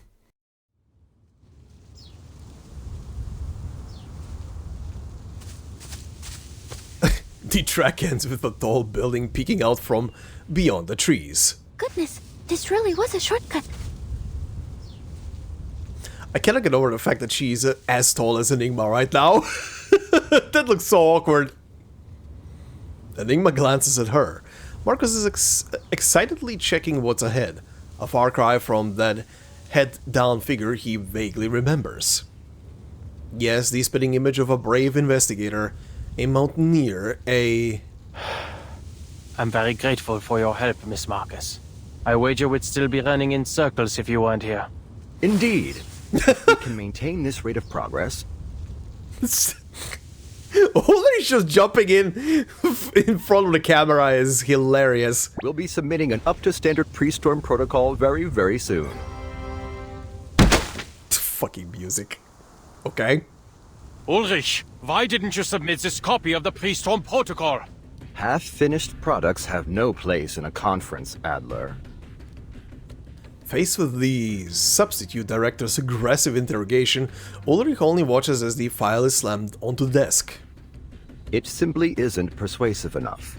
The toy box's storm simulation still poses some problems that require solving. Am I hearing this right, Blob for Brains? You're telling me you've already finished the damn thing, but you thought you'd play us all for laughs for a while? Ugh, just turn it in, damn it! Shut those checker chumps up! As I said, there are still some problems that haven't... Ulrich, you are slipping into the mindset of a creator. They're simulated data. There's no need for your humanitarian care. Right. That's why he is hesitant. Because he's trying to see what the hell is happening in there. And your biases are showing, Adler. As you'll recall from your encounters with the many familiar faces in the toy box, the pieces there are not objectively different from their real-world counterparts. True. Familiar faces, yeah. Oh, wow. Oh, wow, they're actually showing that one. Damn. Yeah, They are just pieces of data. Parts of a simulation. Yeah, that was definitely one hell of a meeting. He finding a version of his sister in there, it was definitely something else. No, none of this is real. Sure. You shut yourselves in your labs, in the toy box, calculating all day. And for what? If you all keep playing delusional genius, and continue to ignore the problems Laplace is facing, soon it will be out of our hands. This isn't the toy box. There are no resets. A brief silence falls over the meeting room. Then the researchers catch on to a certain keyword. It's true, Adler. With every new era brought by the storm, the Foundation has only tightened their policies, perhaps to an extreme. However, they need Laplace's research results. They need our innovation, our inventions. The Foundation doesn't view us as an enemy. Exactly. I seriously don't get you guys. It's not like it'll affect us, so quit wasting our time with all these meetings. So what if Laplace loses its independence? I mean, I would say that would be a big problem. Adler, we can't properly discuss the issue if you don't explain what's making you so apprehensive. Enigma's mouth opens. A habitual scoff slips out before any words can. If the Foundation passes their storm personnel reform, do you really think you'll be able to continue your research freely? Exactly what I was saying. Laplace is this close to being completely subsumed by the Foundation. When that happens, where do you think our inventions are going to be used? Don't tell me that none of you have ever considered. Oh la la! No wonder they called you Enigma. If you've got some insider information, just tell us already. It's the best just chiming in with an oh la la. The substitute director draws a deep breath. Oh, flashback, Office Foundation. Constantine, I guess? Adler Yep. Hoffman, you've arrived. Please, sit. No need. I'm not here to chat. Fine by me. Then allow me to move on to the subject. How's your progress on the storm contingency plan the Foundation requested? Man, the story is really going through the greatest hits characters right now. Everybody's making a comeback. Enigma waves the question away impatiently. Get to the point. I had planned on some small talk, but I'll get right to it if you wish. She leans back in her chair. If you assume the position of Laplace's next director, I can promise that the Foundation will not significantly interfere with the LSCC's regular operations. On the condition I obey your every word. Quite the opposite. Everything will be in your hands to do with as you see fit. Interesting. Then I would choose to keep things the way they are. And there are plenty of more outstanding, more rational members who could take on the responsibility. Take Ulrich, the leader of the Storm Research Group, for example. Or Pointer. She did remarkable work on developing the teleport disk, among any number of others. Mr. Adler, I'm afraid you've missed a crucial point. Although committee member Irenai is the one pushing for the Storm personnel reform, appointing you as the director of Laplace is not his intention. It's yours, isn't it, Madam Constantine? You see, a keen mind is a key prerequisite to becoming director. The core of the issue isn't how the Foundation presents its final decision to the outside world, but who we present. And what we need is a human. A stable, persuasive, uncontroversial human. When all is said and done, the Foundation's objective remains the same. We only wish to do all we can to brave the storm. In this regard, you are the best choice, Mr. Adler. Your best choice was forced to retire in the Timekeeper suitcase. Well, she's still around. Oh, yes. Madame Lucy has certainly been enjoying a comfortable vacation. Maintaining her smile, Constantine steers the conversation in another direction. But let's not dwell on that. There's something else I wanted to tell you. Something interesting. To be kept to yourself for the time being, of course. It's a research topic we haven't yet revealed to Laplace.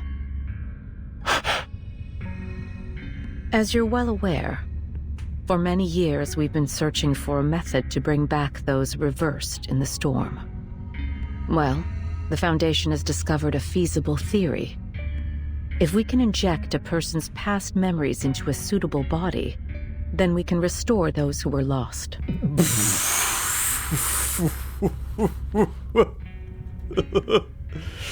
I don't think that will work. I don't think that will work. The best thing you will probably get out of something like that would be a person who remembers the memories and life of the injected person's memories like they are remembering an autobiography from the top of their head. Pretty much what the OG Arknights characters, in quotes, are in Arknights Enfield. They're not the same person, they are their own person, but they have the memories of the old person. Just like memories, like something they learned, not something that defies them, essentially, or changes them to be like the previous person. Anyway, all those years ago, a special candidate helped us in the first stages of this experiment. And now, we're finally starting to see results. Ma'am, I will be shocked if that works. To this end, we hope to acquire help from Laplace.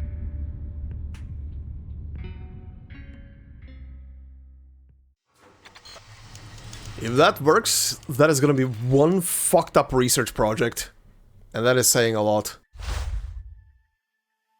Alright, nothing special popping up. Okay, up to the next one. Oh, still in the toy box, I guess. Passersby. A necessary choice in the midst of chance. Okay.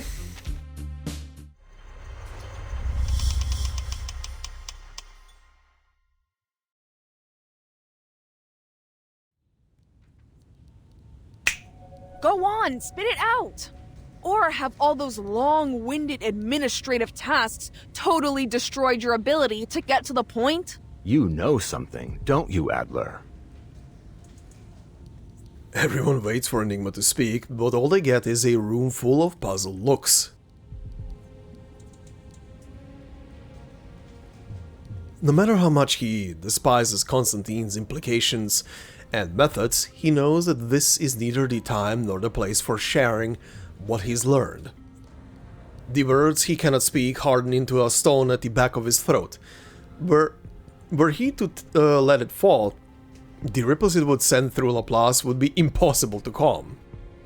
I'm simply learning to consider the consequences before I act. Some of the Foundation's committee members have gotten swept up in the prospect of an impending arcane war. If this goes on, Laplace mustn't become a pawn in their war games, or a bargaining chip for their faction disputes. In short, we need to submit our pre-storm protocol as soon as possible, which means we need to figure out what the core of the toy box really is. No, whatever it is, we need to crack it open as soon as possible. Alright? If we hurry, we still have a chance to convince the talking heads at the Foundation to leave us be. Each researcher wears a different expression. Huh! Enigma, are you actually begging right now? Quick, has the storm stopped? Has hell frozen over? Whatever, just give me an answer. The ferrofluid swirls violently in the tank, then slowly it settles. All right. It seems there'll be no solving our differences in the short term. So, I have a proposal. We submit 2 reports, and let the reviewers decide. Oh, is this how the last Pre-Storm Protocol then came to be? Because you could do the same story essentially, but you could view it from 2 different points of view. One from Ulrich, one from Enigma's point of view. Interesting. Fine. Oh, in we go! Beach, toy box. Hi! In the toy box once again, Enigma's exploration has taken him to a beach.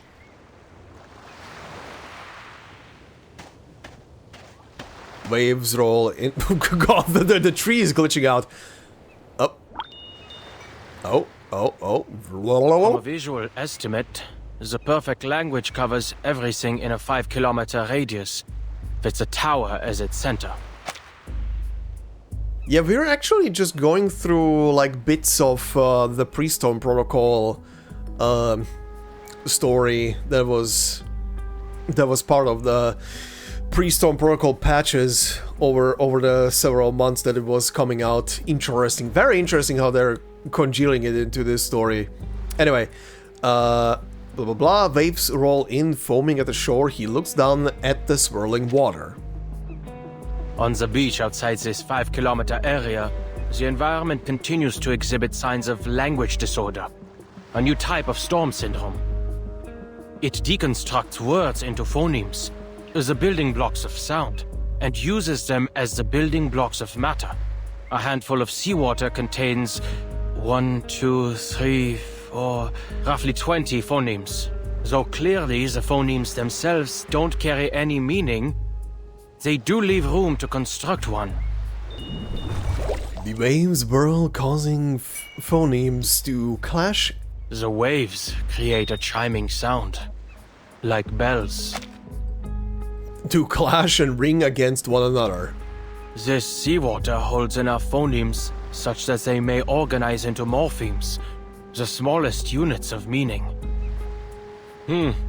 Monkeys may have an easier time putting Shakespeare together here than writing it on typewriters.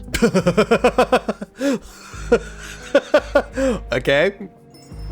A jelly-thick sea breeze brushes Enigma's cheek and carries his bra, muttering to the waves' crests.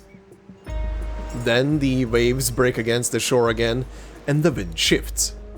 It seems the wind strips even the quietest utterances into the smallest units of sound. He casts his hearing like a net, carefully sifting out. Perhaps these symptoms can be understood as a language microscope, or maybe a scalpel. Carefully sifting out bare phonemes and weaving them back into meaning. The environment dissolves and dissects every spoken word, leaving only its phonetic fragments behind. To use language is to quickly combine these pieces into specific sequences to create a meaningful utterance. Thus, one could view this entire environment as a simulation of language use. Bilabial plosive. Diphthong. Mid-central vowel. Nasal. The phonemes of poem. I see. It's encryption and decryption. Hardly foreign territory for me. I mean, your name is Enigma. Enigma crouches down, pulls a small glass vial from his pocket and fills it to the 2/3 mark with seawater. He seals the vial and shakes it. The liquid inside is crystal clear. It still appears like normal seawater in this container. Let's see if X has any suitable equipment to analyze its composition when I get back. I wonder, if I bring this vial of seawater to the tower, will its composition change? Oh, who's running? Holy shit. Piece 1? Help? The net catches a few strange symbols. Not far off, several toy box locals rush from the reef in a panic. Puzzled, Enigma watches as they come running straight toward him. Okay, yeah, crying in panic, yeah.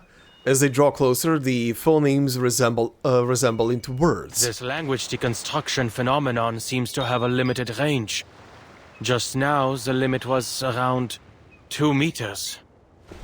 He quickly jots the new finding on the back of his hand, but the locals shouting robs him of any chance to ponder it further.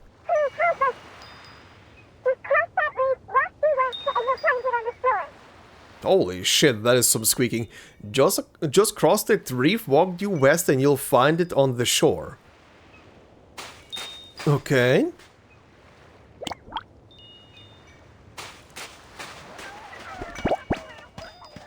The clamoring callers surround them. No matter which way he steps, they swarm back in an instant.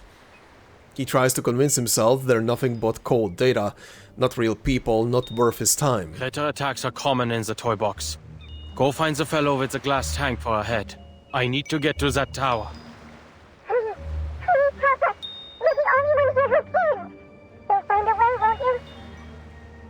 The pieces refuse to take no for an answer. The reality has made the choice for them. Their reality has made the choice for them. Keep pushing. Enigma glances down at his timer.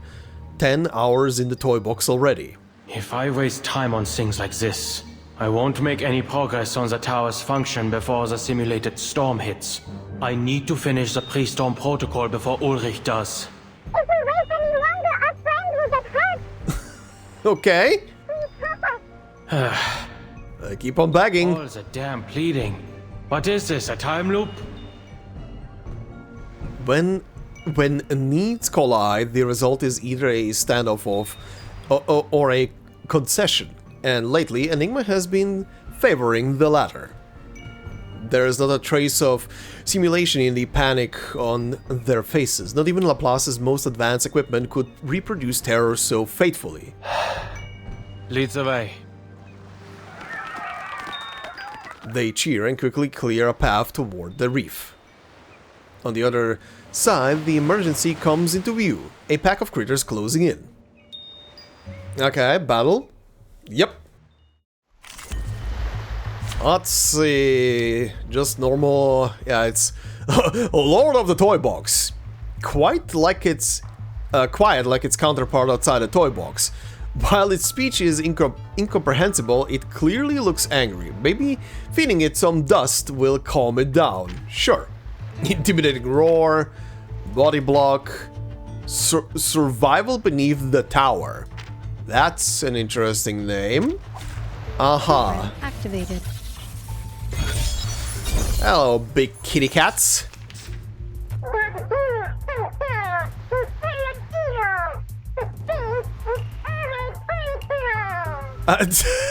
The critters are talking? Those who can't tell good from evil, this beach is our territory.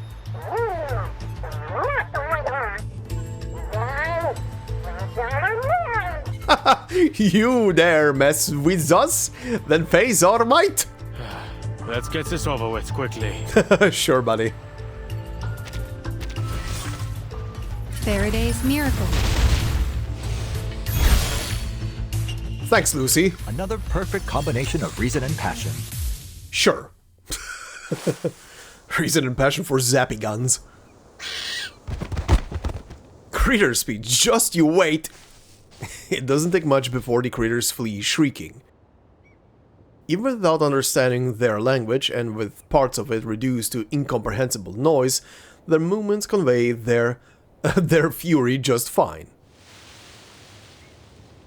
Oh, there's Adler. Oh, Adler. Oh, Hoffman. Thank you for lending us a hand. Oh, boy. Oh, boy. You again. Mm-hmm. As he approaches the trapped survivor, Enigma's eyes fall on a figure before him. Oh my god, okay, we're getting the model, actually. A simulation of someone he knew better than anyone, built from Greta Hoffman's memory data. I should have known. This is the only way to the tower. He mutters under his breath and takes a step forward. It's a waste of time. None of this is real, just an absurd coincidence generated by the toy box's logic. I saw you on my previous expeditions. Oh, so this is not like an old expedition. This is a newer expedition. Oh, you're from the outside. This world is constantly resetting, so I'm afraid I cannot recall our previous encounters. This is also fascinating that the inhabitants of the toy box, as alive as they seem to be, they're also very aware of the fact that they keep being resetted. This is a very interesting conundrum. Huh. But the last time I saw you, you were also on your way to explore the depths of the toy box. Is that the case this time as well? I built a tower there, in the depths, but nothing has changed. I'm no closer to finding out how to stop the storm in here. Listen to me. This is all a simulation, designed to help us find a solution to the storm.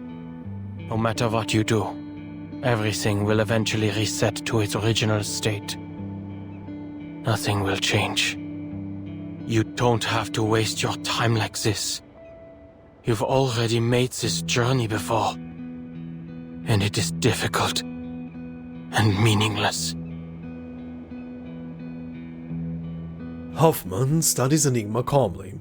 He's standing right in front of her, blocking the road ahead. I appreciate your concern. It appears this isn't the first time you've observed our actions, and I'm glad I was able to help you come to your conclusions. However, everything you've said pertains to your business as an outsider. From your point of view, perhaps your claims are correct. But I'll only know if your advice is meaningful to me once I get there myself. When I see that tower with my own eyes. In any case, I won't be the last to visit it. Perhaps whatever I leave behind will help those who come after. For those who come after. Hi, Expedition 33. Like I've helped you. Besides, if you've already concluded that this is meaningless, why did you return? Oh, and she keeps walking. Leaving a question to hang in the air, Hoffman brushes past Enigma. And follows the road behind him. Enigma doesn't move. The timer ticks on, converting precious time into numbers. A moment later, he sets off down the same road. Oh boy.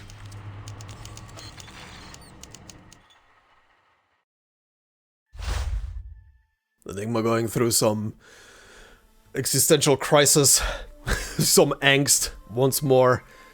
Okay, that's that one. Part 6. Who is this babushka now? Huh? All is but a riddle. And the old days carry the scent of mint. Aha. Okay, sure. Let's go.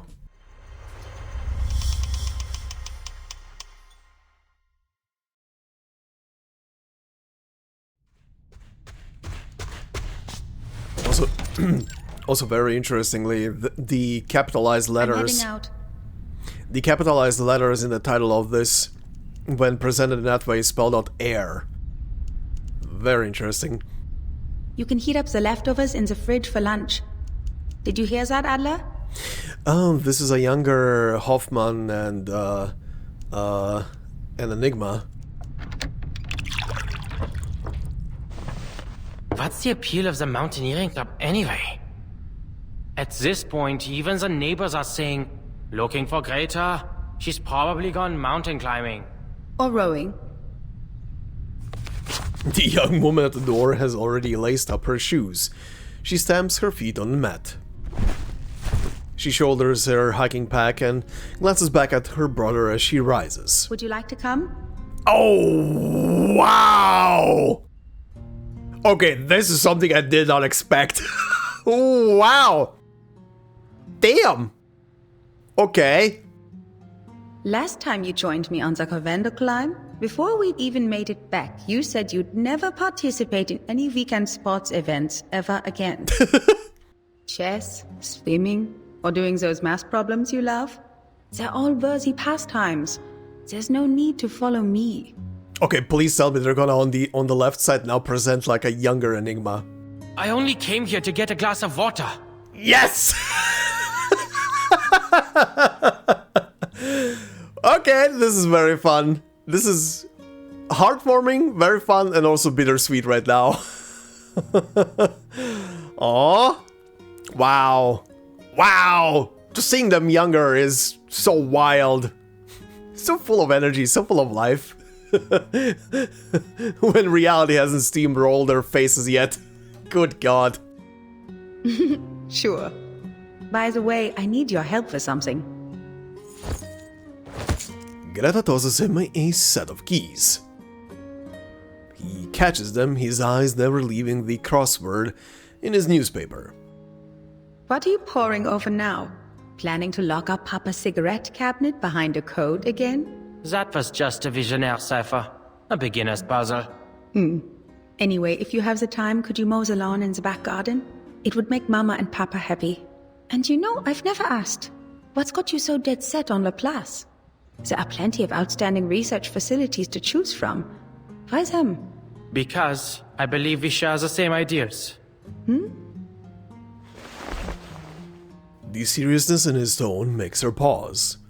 Her hand lingers. There must be a theory that unifies everything in the universe. Her hand lingers over the doorknob. Because every puzzle has a solution. The world is like a crossword. If you follow the clues, you'll arrive at an answer. The only answer. An established theory. It's simple, clear, rational. Codes simply rearrange symbols according to a set of rules. Identify these rules, and you can decipher it. If we don't have an answer, it doesn't mean it doesn't exist, but rather that we haven't discovered it yet.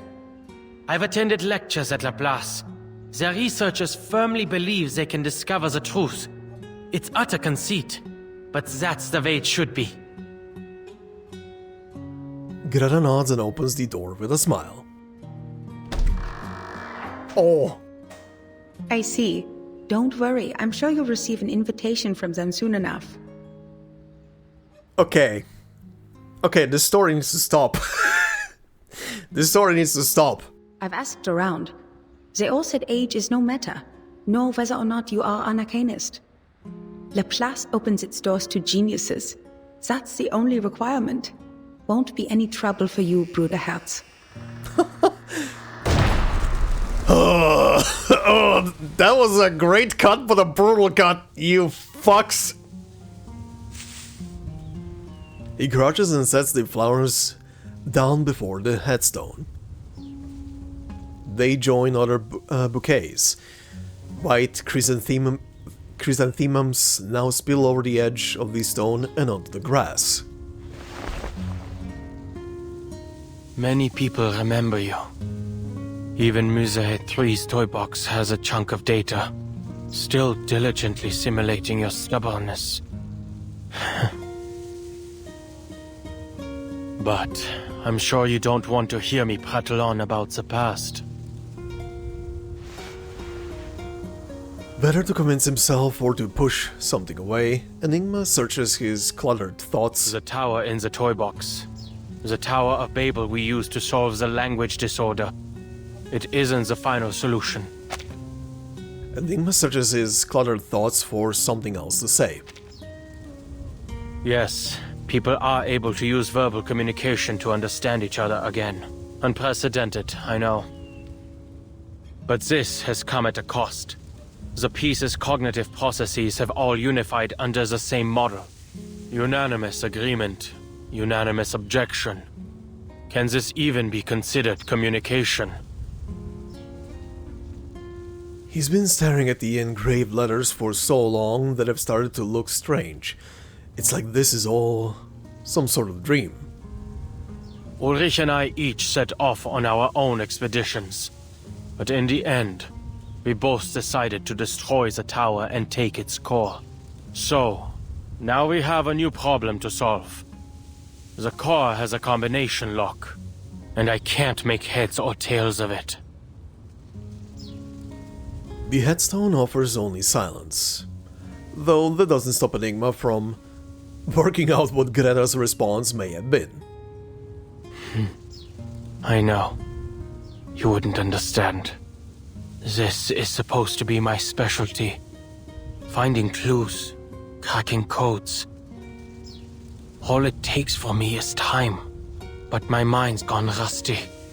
Even my own thoughts have become unreliable. I haven't done any research of my own in a long time. Oh no. Just pointless meetings and endless paperwork. Trivial, inconsequential matters have absorbed my every waking moment, grinding the old gears in my head to a halt. I can almost hear them creaking when I try to get them turning again. Perhaps I've lost the talent I once had. He nods with a bitter smile. Maybe one day soon, I'll be using one of X's inventions. Even his simplest robots couldn't do any worse than me. The white chrysanthemums whisper in the drifting wind, and as he falls silent, the world's sounds close in around them. Oh, Mr. Enigma. Marcus! You're here too. She sounds happy that he actually came to visit. He turns toward the voice. Greta's mentee stands behind him. I have a meeting with the Foundation. This was on the way. Stands behind him, arms full of documents and flowers. You're here to see her again? Yes, I've brought some new manuscripts for her to see. These manuscripts, I'm going to submit them to the Daydream Post. But I'm not sure whether I'll be rejected again. I used a different recording technique this time, based on the feedback Madame Hoffman gave me once. So, I wanted to show them to her before I got an answer from the magazine. I hope she can see that I've finally figured out what to do with my limitless reading. Instead of focusing on how much I can read, I've decided to focus on the specific truths I can glean from them, to record the story of the storm. Very interesting. Enigma steps aside. Marcus lays the flowers on top of the documents and sets them both before the headstone. Without betraying my own principles or Madame Hoffman's teachings, I've managed to find a recording technique that can realize my dream. Of course, it's definitely lacking in a lot of ways. Marcus manages to say what she means, though not without stumbling over herself.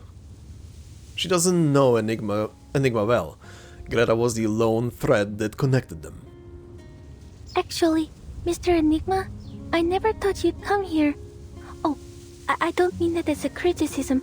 I only mean I understand how you were feeling.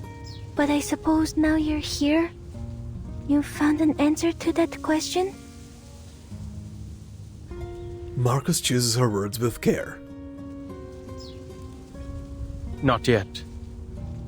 But staying like this isn't going to help me think either. Well, reading takes time, and so does seeking proof. Perhaps. You probably have a lot to say to her. I'll get out of your way. Enigma reaches into his pocket and feels the cold metal tube in his palm. He rummages in the other. What's wrong, Mr. Enigma? Nothing. Here.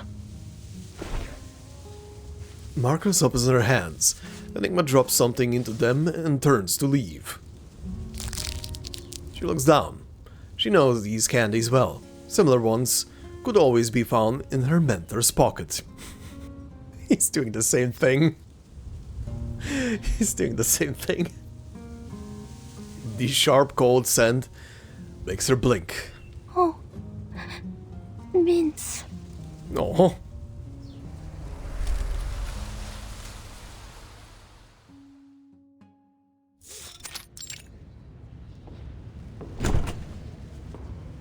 This is this is turning more and more into not just the Enigma story, but also finally the story to wrap up Hoffman's whole demise and how people dealt with it. It's been a while since that chapter. Blue Buck, it's been a while, but I guess thanks for finally doing it. Jesus. Okay. Where are we? Their tense, fruitless meeting finally ends. Enigma stands in the busy hall, adrift. Staff members rush past without noticing him, arms full of files, each load heavier than the last. Talk about using a sledgehammer to crack a nut. What a meaningless waste of resources. The communicator rings just in time, cutting off his lingering contempt for the meeting he'd suffered through just half an hour ago. Adler, if you aren't dealing with anything urgent, please return to Laplace as soon as possible. What happened? We've made some new discoveries regarding the tower's core. Ooh. It changes when observed. We need to come up with a new plan. Oh, it changes when observed. Interesting.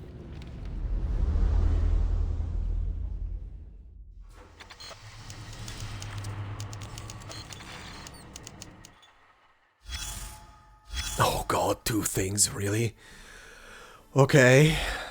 Also considering Miss Butterflies on the main splash page, her silhouette, I wonder how she is gonna fit into this story, or when she's gonna fit into the story, rather, and in what way. But first, let's see. An unfinished book.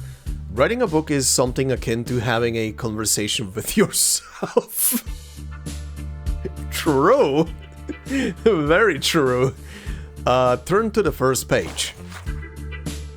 Sequel. After that, the storm brought the world to the 1990s. Mrs. Old readily accepted treatment. Miss Cacania has been traveling the world, striving to change it. She quickly adapted to the new era and read many books. I also gave her plenty of recommendations. Okay, so this is the stuff that Marcus wrote, and is, I guess, reading for Adler, for Hoffman. It isn't worth nothing that after the Vienna incident, Miss Semmelweis became a vampire.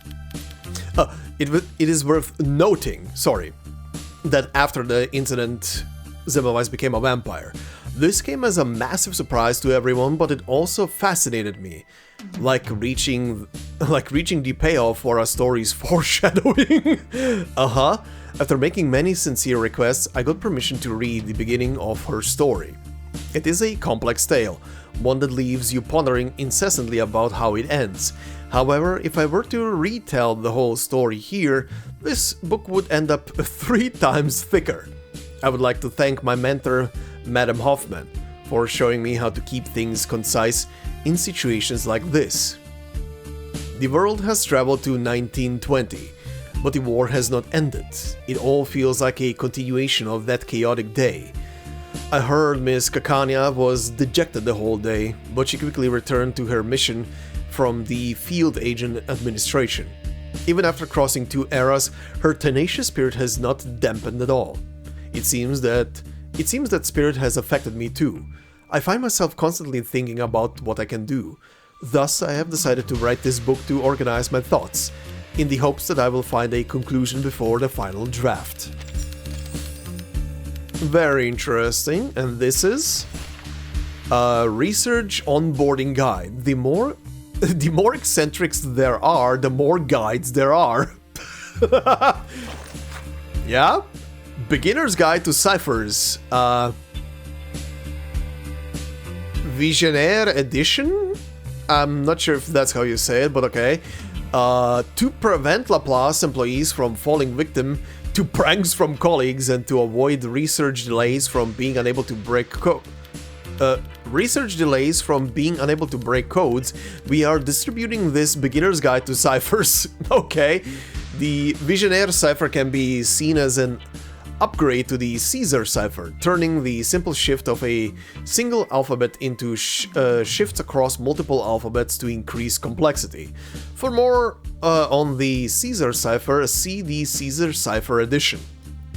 The main difference between the Visionaire and the Caesar cipher is that in the Visionaire cipher, the relationship between the ciphertext and plaintext letters isn't one-to-one, making the key harder to figure out.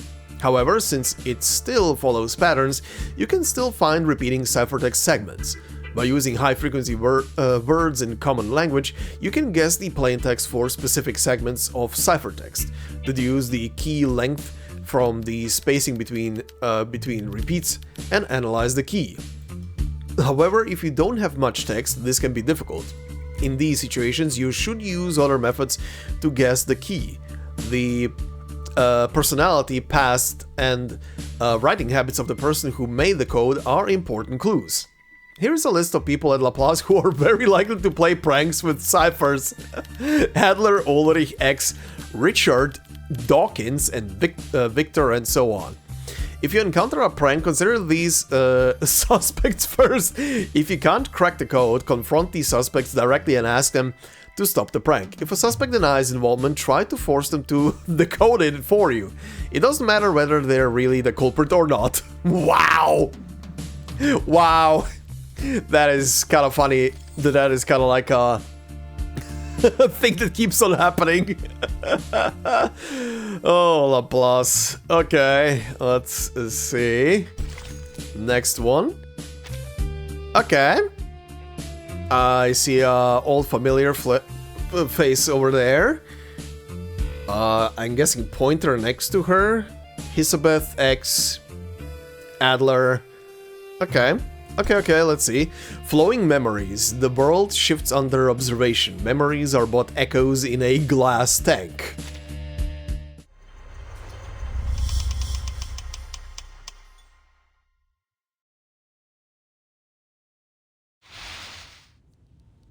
Oh yeah, As this you can thing. See, this is the toy box's core. Yeah, this thing. I remember this thing. The core is contained within a metallic frame. At its center, something between a cloud of fog and a jellyfish envelops matter and symbols too strange to name. After running it through some preliminary tests, we discovered its inner contents don't match up with any known arcane material. Our next step would be to record and analyze its center. But there's a problem. The matter and symbols floating in the core seem to change their state every time we observe it. Without warning, the interior shifts again. Two forms slowly emerge from the fog. Are those gears? I think it looks more like the black and white grid of a crossword puzzle. Adler, your observation right now, the observation of a cryptographer with very distinct interests and inclinations, has become a new influencing factor on the core. Oh, I see what they mean. What they mean with when observed, this thing changes. So its structure changes to be more understandable. I'm guessing here, obviously, to be more understandable to the observer, considering that Enigma likes to do puzzles. Crossword puzzles are a thing that he likes to do. The thing is trying to take up a form that resembles something that he would be more likely to understand and read, in quotes. That's fascinating if that's the case. I understand. Under these circumstances, analyzing its contents is pointless. Precisely. But the problems don't stop there. Only gestures toward the toy box on the table. Within the 3-hour period after the core's removal, the environment in the toy box descended into chaos. Understandably so. The core has an unmeasurable quality. It stood to reason that the same quality extended to the toy box. Hisabeth and I entered the box to verify this theory. With its stabilizing core gone, the environment in the toy box has also become affected by its observers. In fact, we found the level of chaos is positively correlated to the number of observers. Observer effect. Changing environment. What would happen then if only one person would observe it? If the chaos right now is indeed just a side effect of many people observing the core, what would happen if just one person would observe the core? Familiar, isn't it? Our current situation seems to share many qualities with artificial somnambulism. Yeah? Hisabeth has gone to get reinforcements. Right on time. That's why she's gonna be here, right?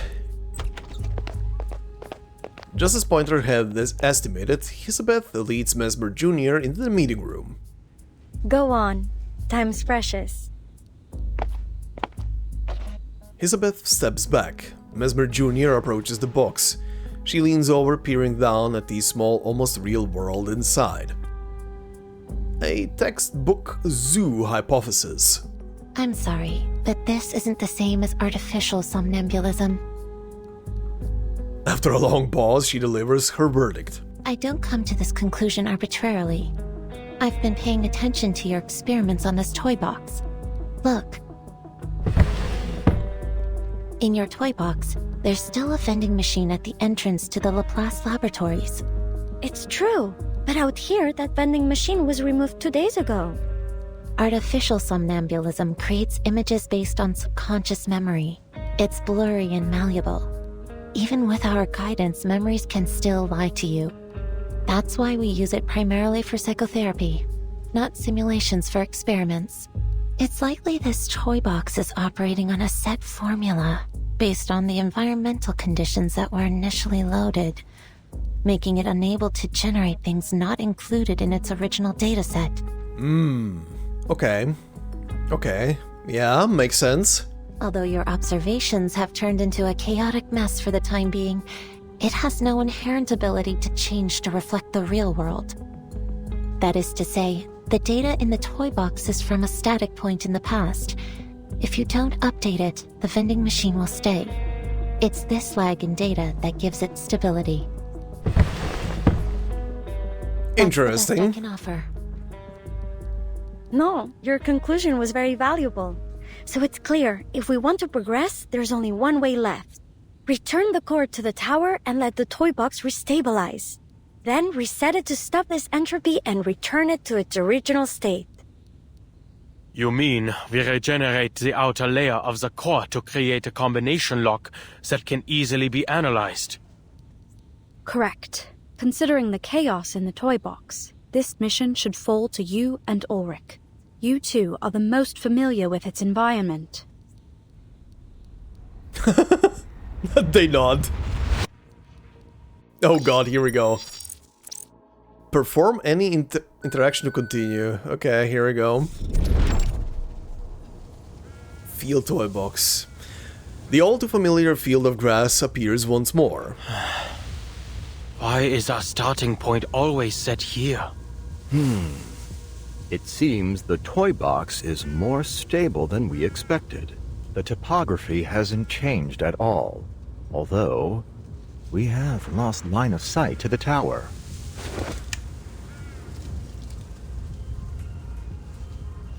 Ulrich looks to the horizon. The tower's spire, once faintly visible, is now swallowed by heavy clouds. Don't worry, we've already located the tower.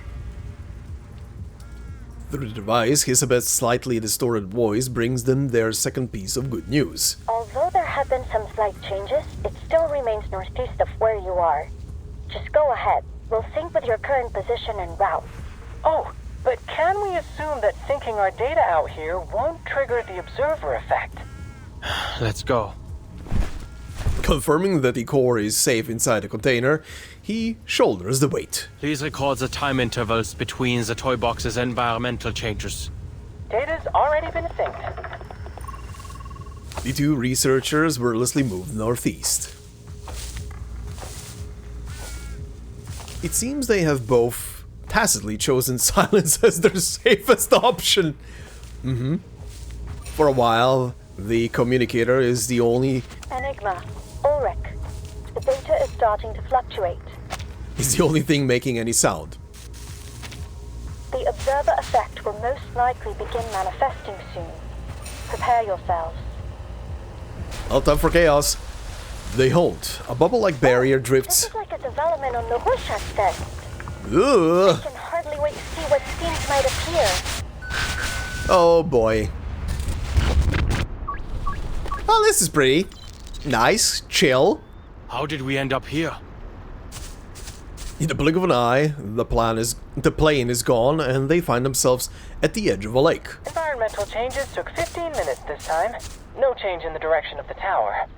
Sure looks like a nice fishing spot you've ended up in. As if we didn't have enough problems. A lake? What? Do we have to row a boat now? I have no particular fondness for natural environments. I think this one's on you, Adler. Good to see you finally grasp the most important skill of social interaction. Shifting blame. The last time I visited a lake was before I joined Laplace. Admit it, Ulrich. You're curious about them. What happened? What the hell just happened indeed? What the hell was that? Their argument is cut short. Like a television switch off, they are plunged into complete darkness. The data's becoming more volatile. The toy box is losing control. At least the communicator's still working. Whoa, what the hell is going on with this thing? Enigma feels around inside his backpack and pulls out the core. This thing looks crazy. It looks like, it almost looks like the, sort of predicted shape of the universe. Like looking from all the way outside, the pathways and stuff, how galaxies are aligned. It's kind of crazy. It is warped violently inside its frame, looking nothing like it did before. Which direction is the tower? It's moved. Current position, unclear. There's no easy way ahead for now, so we'll make a temporary stop here. Check the position again after the next cycle of environmental changes. Wait, Adler. The darkness has sharpened their hearing. There's a rustling closing in from all sides. Looks like we'll have to deal with this first. Critters? Yo, this environment is sick! Whoa, what the hell? No turning back, a mysterious monster inside a toy box that seems to be a component of a particular cipher machine. The toy box's environment mirrors the ideas and imaginations of those participating in the experiment, whose interest summoned this moving cipher rotor. Gee, I wonder. Encrypted symbols? Operating mechanism. I wonder who summoned this. Battles can be just as informative as codes. You just have to know how to read them. This... What odd cipher devices? I suggest we observe how they move first. Yeah, this background looks like when you are using a... God, what is it called? What is that thing called that you use to map out stuff with like a laser in the darkness? Lighter? I can't remember the exact way you say it. But yeah, there's a couple of games based on that device that are spooky as hell, because it's your only way to view something. But yeah, that looks sick. No, our time is limited. We should take a page from Medicine Pocket's book and take them apart. Okay, we'll take them apart. That is absolutely not a problem. Computation check. That doesn't sound Attack. good.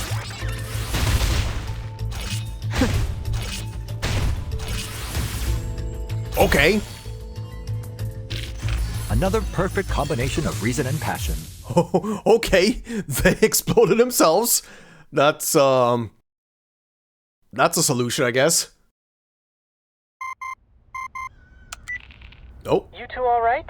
We've got the data. The tower's new location, it's extremely close to your position. Wait, that's not right. It's on your position. Okay, that's weird. Whoa! The projector fast... Uh-huh. Well, yes, we're under the tower. The boys are right here. The projector fast forwards again, tossing them into the next frame. That certainly saved us some effort. If the toy box's environment is affected by its observer's thoughts, then did we arrive here so quickly because our goals completely aligned with one another? Maybe? Salo, a wish granter and psychoanalysis machine all wrapped into one. This would work wonders for my survey on arcane skills. Sure. Right. Let's get the core into the tower and prepare our next steps.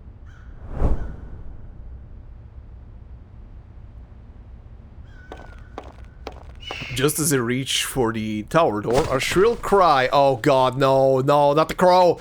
A raven swoops down from nowhere, snatching the container in its beak and flying into the distance. Ludwig? Why is he still here?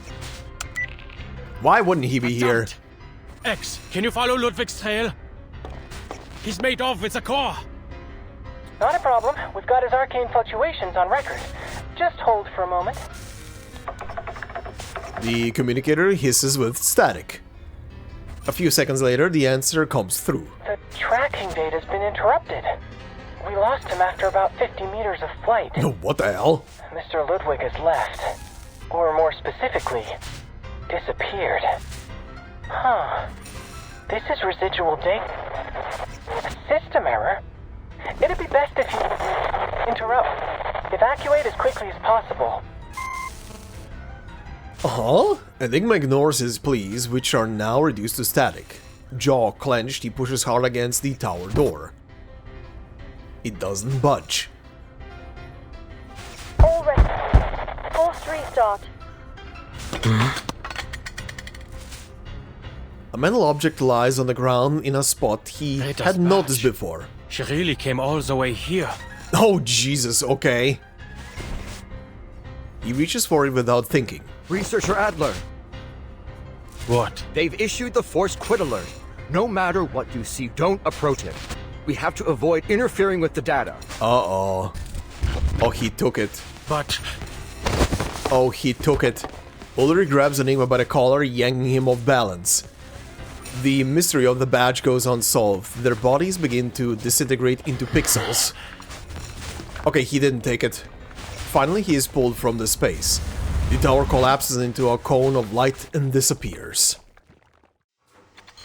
Well, that went to shit very quickly. Thank you, Ludwig. I'm gonna guess the little crow took it outside. Like, took the core outside. Okay, so I see, that's how, oh my god, we're back to this, are you shitting me? We're back to this, but yeah, as I was trying to say, I guess this is how Ludwig and Lorenz in general, I guess, are gonna fit into the story. Okay, color me interested to see how this continues. Alright, anyway, number 8, Night Climber. Wait for dawn at the mountain's peak.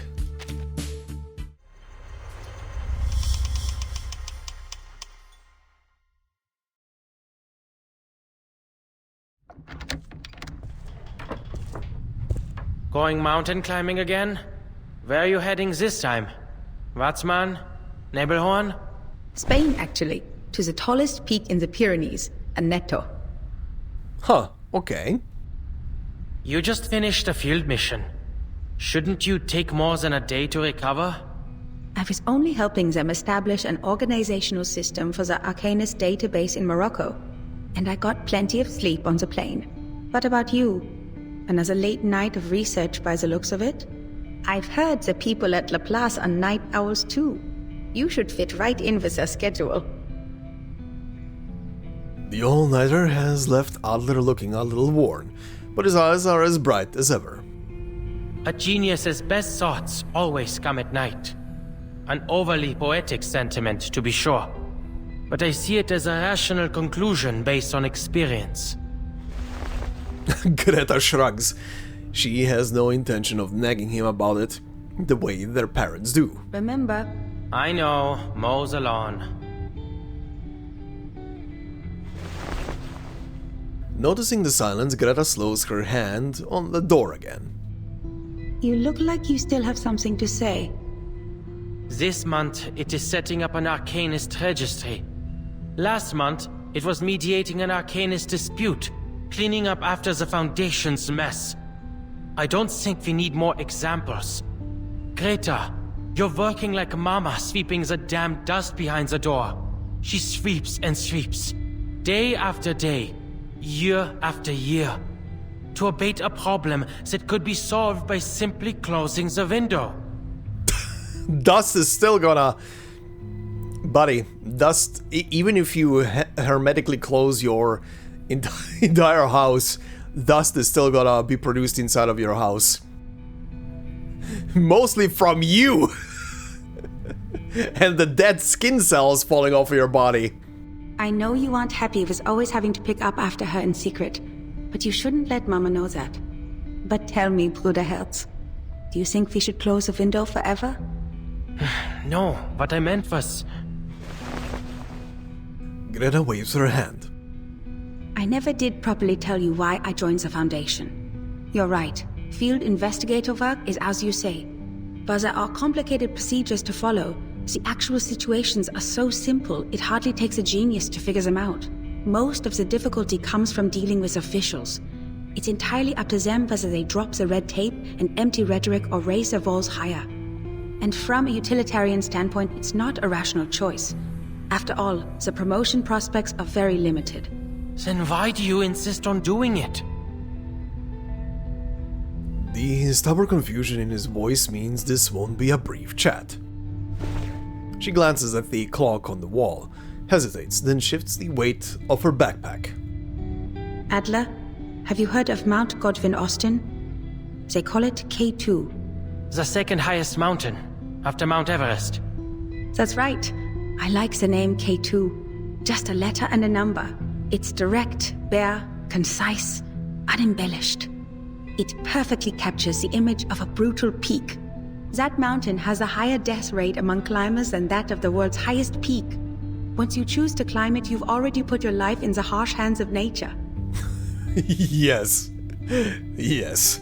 Even among mountaineering clubs, amidst the praise for your determination, I trust the majority of people would still exclaim, "Do you have a death wish?" I don't follow. The view from the peak of K2. It's different from yours, from the University of Göttingen, or from any other place in the world. That's what those people with a death wish are trying to obtain. Of course, most Foundation field investigators don't face such extreme conditions. I don't understand Arcanum. I don't understand the Arcanists it creates either. But these things are deeply rooted in our world. The Foundation is a great fulcrum, a window, a place to observe, and to participate. Even if I wanted to, there's no avoiding dealing with all kinds of Arcanists and Arcanum. They hide, tucked away among the many interwoven branches of bureaucracy. This is a view gained only by joining the Foundation. Each Arcanist becomes a new case study, because no matter how bizarre the phenomenon, once it is systematically documented and analyzed, it always falls into a chain of logic. Adler, why are you looking for a unified theory? To make the world concise, summarizable. It must be noble and reliable to be suitable for life.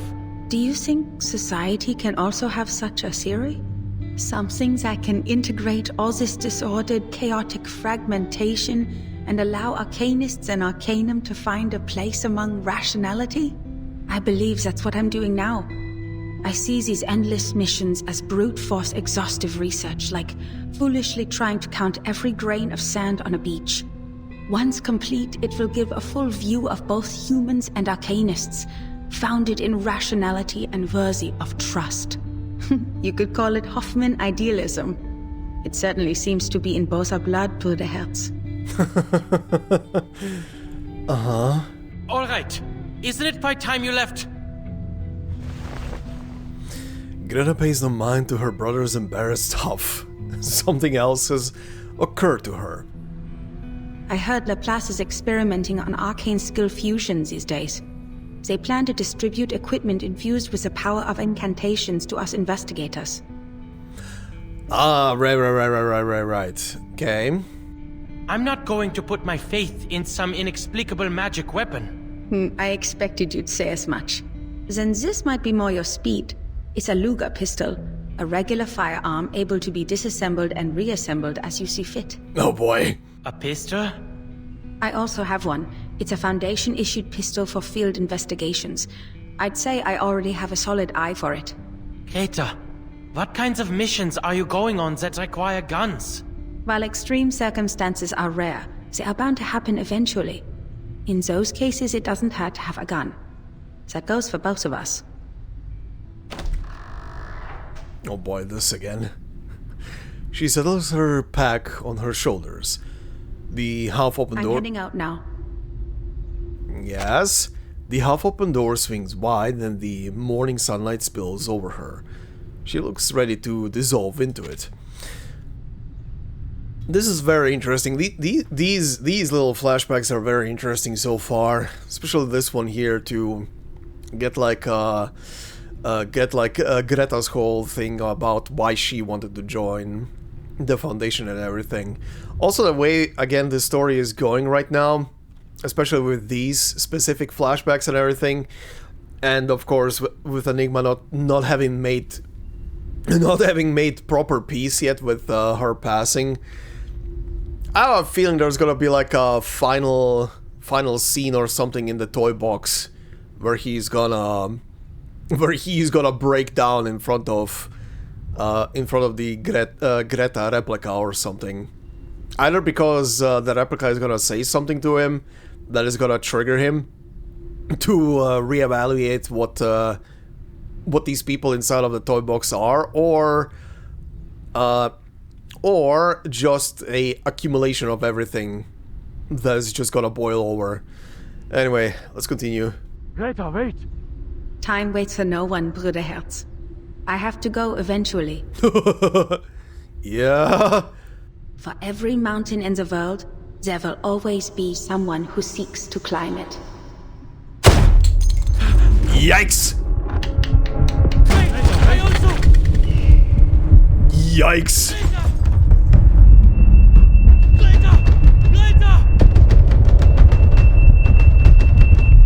Ah, he pounds his fist against the door, it doesn't move. A door he knows well, a door he has always wanted to open.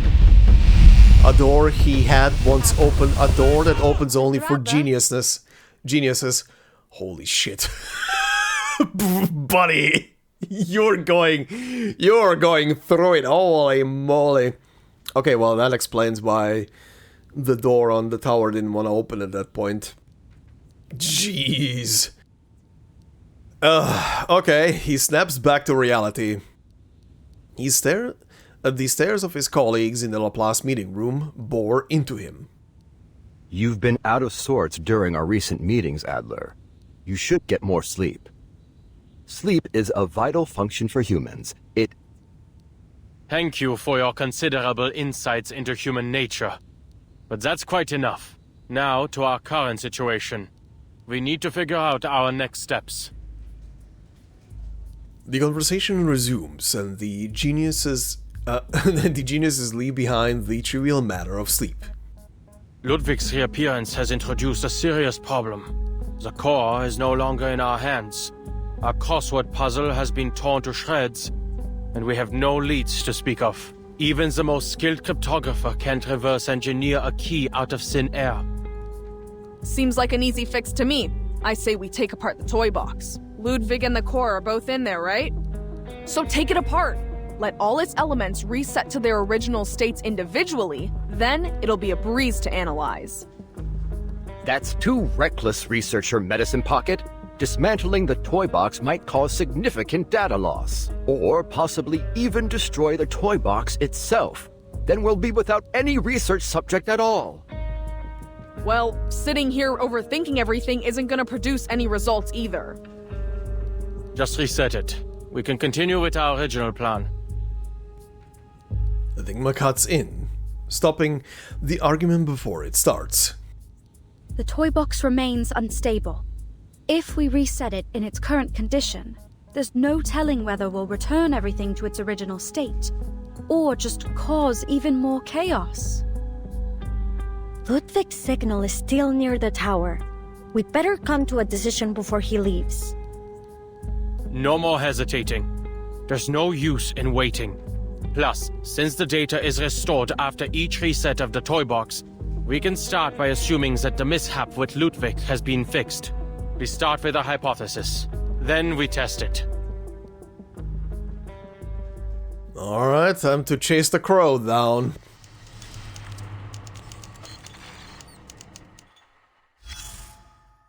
Oh, we got a bonus this time.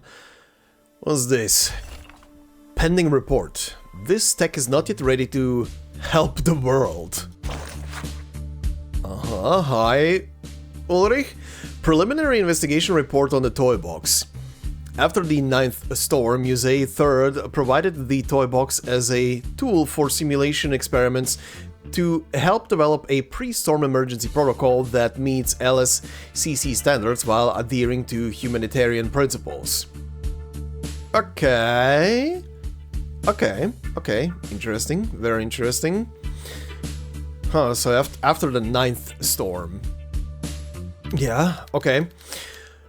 Note, existing solutions all failed to meet LSCC standards. Based on the scientific principles of objective investigation, rational skepticism, pluralistic doubt, and equal debate, response plans for these storms should also be tested in practice. Thus, this is not a useless effort or an excuse to play board games at work. Are you sure? Are you sure about this? This project, led by researcher Ulrich and supervised by researcher Adler, launched after the 9th storm and has been gradually refined. During this period, a technical fault in the box caused a large-scale language disorder phenomena, which stabilized after researcher Adler's intervention, preventing major losses. During the Free Breeze incident, researcher Ulrich used preliminary toy box research results, artificial storm technology, to test the Regulus record, achieving significant results. Bringing everything together, I like it! Afterward, due to the busy schedule, development of the pre-storm emergency protocol was temporarily put on hold. After the 10th storm, new anomalies began appearing within the toy box. Researcher Ulrich and Adler disagreed on how to handle the toy box, each submitting separate research reports. These reports are currently being compared and evaluated. Specific details are expected in future publications. Right. Okay. Man, but yeah, this stage was quite something. Holy shit. Okay, where are we going now? The Looping Pangram? Okay, the same squad still present. Anything crazy around here? No? What does it say? As the storyteller whispers, a soft shadow falls on the living and the dead. Oh, good.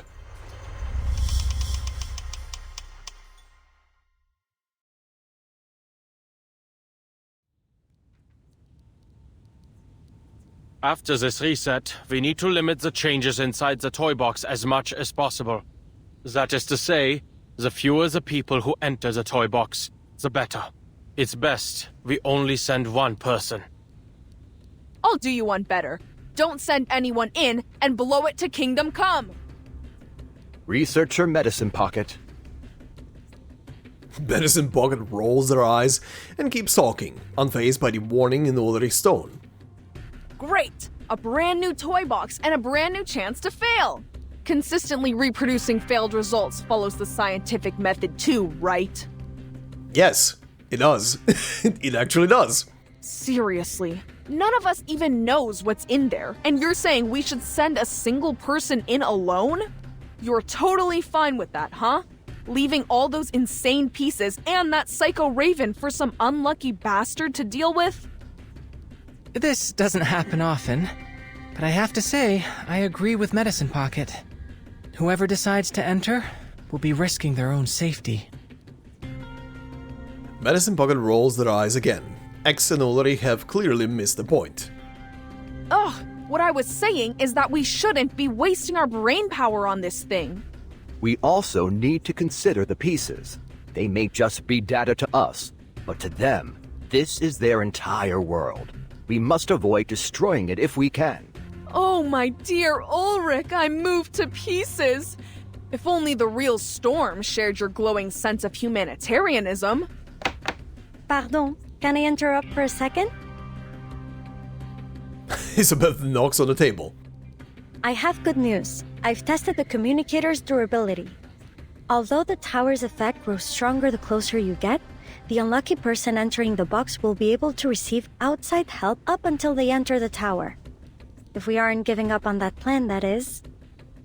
That's great! But assigning 100 people to wash test tubes in a lab isn't gonna make the research go any faster. That's all that communicator's gonna give. A bunch of test tube washers. Don't say that. If you gave me 10 research assistants who understood the Ley-Nemden equation, I'd be pleased no matter what. You would. For once, Enigma listens. He waits until Elizabeth is done before he speaks. What I meant is that I will go. You're a human, Adler. And at the end of the day, that toy box runs an Arcanum. Thank you for the reminder, Bottle Brain. Enigma's tone is polite, but his expression is grim. I'm certain you will all provide more help than test tube washing, like capturing arcane fluctuations and relaying the data through the communicator. Besides, I'm the cryptographer here. I doubt any one of you has undergone even a fraction of the cryptographic training required to reverse engineer a key from an as-of-yet unknown cipher. Well, I certainly haven't. But I believe I understand now. You think Ulrich has a point too? Humanitarian care, no? Where on earth did you get that impression? From you. He turns away, but his darkening expression doesn't escape Elizabeth's notice. All right. You're right. You didn't say that. She shrugs and clears the way for Enigma. Oh, we're going back in. A faint dizziness blurs Enigma's vision.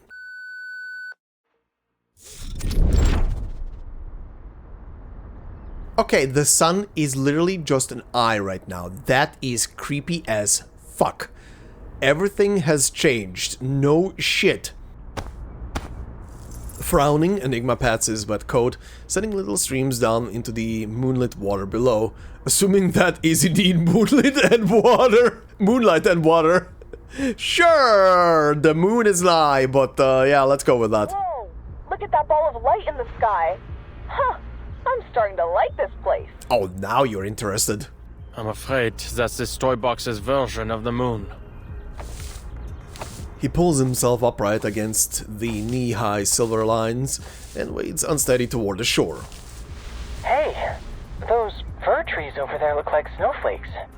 Why don't you tell me something I don't know? Alright, I just thought some talk on cock curves might lighten the topic.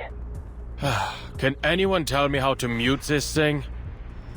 Enigma distances himself from the communicator as another wave of commotion erupts on the other end. A moment later, Ulrich's calm voice comes through. Understood. Researcher Pointer and I will strictly control the other's input as requested. Right. We guarantee we'll only bother you if it's essential. Thank you. I'll contact you if necessary. He switches off the communicator, yet the surrounding noise persists. Who's there? Oh, Marcus. Not far off, a young piece turns around, hands twisted together nervously. Mr. Enigma? Didn't expect I'd run into you here, Miss Marcus. Are you reading? He points at the thin white cuboid Yes, in the Mr. piece's Enigma. hand. I'm reading a story. The quick brown fox jumps over the lazy dog. The quick brown fox jumps over the lazy dog. Okay. That's the story? Ah, I understand. Mm-hmm. It's about legends and people who write history. I haven't finished it yet. The quick brown fox jumps over the lazy dog. She smiles shyly. What used to be a book has slowly flattened into Is there something I can help you with? Quick. Okay.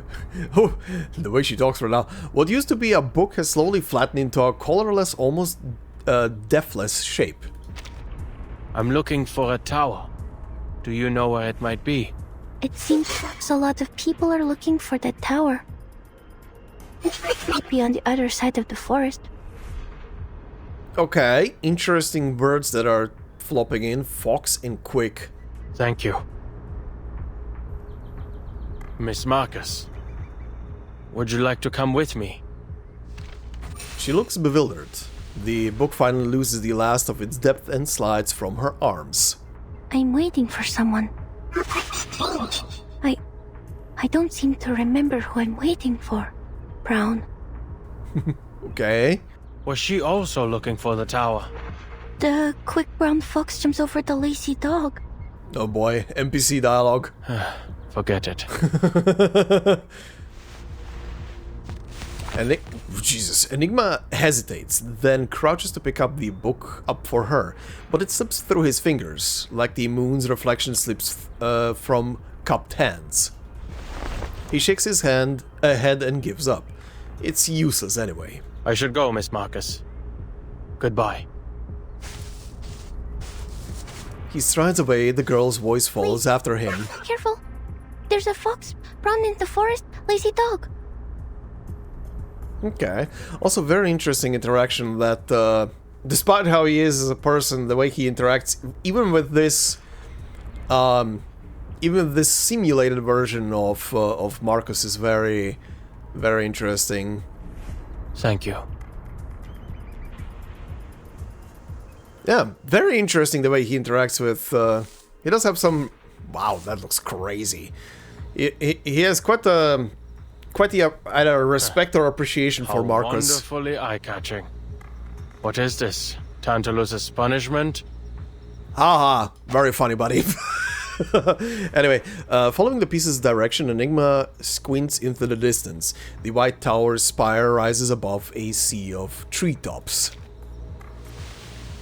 Another figure emerges from the shadows of the trees. Danger! Closer, don't any come! Wait, you're... Whoa. Oh, hi? He knows this researcher.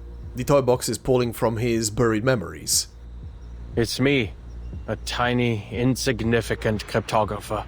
It's a pity we've never worked together. The communicator rings again. Whether it's at the worst moment or the best one, he can't decide. Adler, how bad is it? He subconsciously reaches into his pocket. The metal tube is cold against his fingers. Oh, fine. Just a piece who's gone mad. Oh, right, this is a combat note. This is a combat note, I completely forgot about this. Who are we fighting? Oh, it's another one of these, huh? Seems intelligent, common language in a toy box, or is it just meaningless muttering? Okay, it's the same... Yeah, same thing. Okay. Let's go. Practice validates theory. Initiating research on a big unknown opponent. Sampling, analyzing. Kindly make your way into the reagent bottles. We'll shake them to see if you're a solid or a liquid. That almost made me laugh. It made me laugh. Unfortunately for you, that is not enough to convince me to cooperate. That was kind of funny. Please go into the bottle so I can shake you and see if you're solid or liquid. Ah, scientists. Oh, Jesus. Okay. Computation check. Aim and shoot. And goodbye, sweet prince. No written report needed. They should push your management style everywhere. Okay, that's a victory reference, I guess. Or sentence, I guess. Alright. Enigma looks up at the top of the tower for what feels like the 1000th time. Hold on. It's faintly glowing. He raises the communicator. We have a problem. Even after all this walking, I haven't gotten any closer to the Tower of Babel. Oh, interesting. Interesting. Like an optical illusion, he keeps walking towards it, but it feels like he isn't making any progress. If anything, it appears to be going farther and farther away. Is it maybe your fears making it so that the tower keeps being pushed further and further back?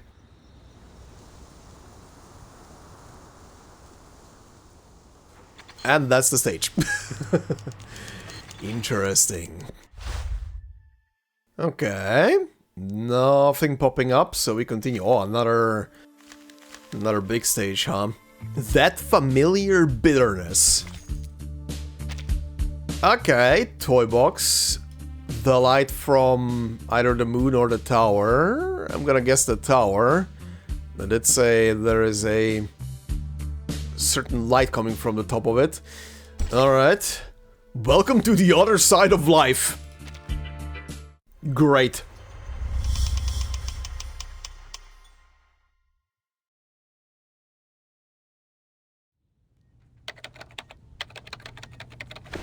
We're all quite used to the language disorder by now, so that isn't much of a problem. And there isn't much need for him to communicate with anyone. But what does concern me is that moving tower. A brand new variable. What was it again? There was an expression I heard when I was trying to research Keeperina's and Nameday's arcane skills. Oh, interesting. Oh, that's the one! People can only borrow language. They cannot reach the reality behind it. We need to start considering the possibility of evacuating Adler early. I doubt he'll agree. Then prepare to evacuate him by force, if necessary. From what we've seen so far, the situation is far worse than predicted. Not only has the language disorder encompassed the whole toy box, but it's starting to leak out of it too. Ulrich gestures to Elizabeth. The silver patterns on his uniform are slowly fading. She examines him carefully and reaches a quick conclusion. Oh, you're right. You have been standing closest to the box. She exchanges a look with Ulrich and picks up the communicator. Alright, I'll tell him. Saves the two of you from bickering again. Adler, can you hear me? I hope you have some good news. No. Sorry for what I'm about to say, but I'll keep it straight. The toy box's instability is higher than predicted. We advise you to return early. If you can't retrieve the core soon, we'll have to use our backup plan. Blowing up the box. Enigma goes quiet for a few seconds. And Bottlebrain agrees with this? I didn't want this either, but right now, there's no better solution. Ulrich, what are you saying? Whoa! Ulrich, what are you saying? The disorder is spreading to Laplace again. Your time in the box is limited. And according to the LSCC safety management regulations, ensuring your safety is the higher priority. Enigma takes a deep breath, yet doesn't argue. I understand. Give me 2 hours. If I don't make any progress, I'll return. Then, we can blow it up together. 2 hours, Adler. We'll do whatever we can to help. Researchers X, Medicine Pocket, and Elizabeth are currently dealing with the spread of the disorder.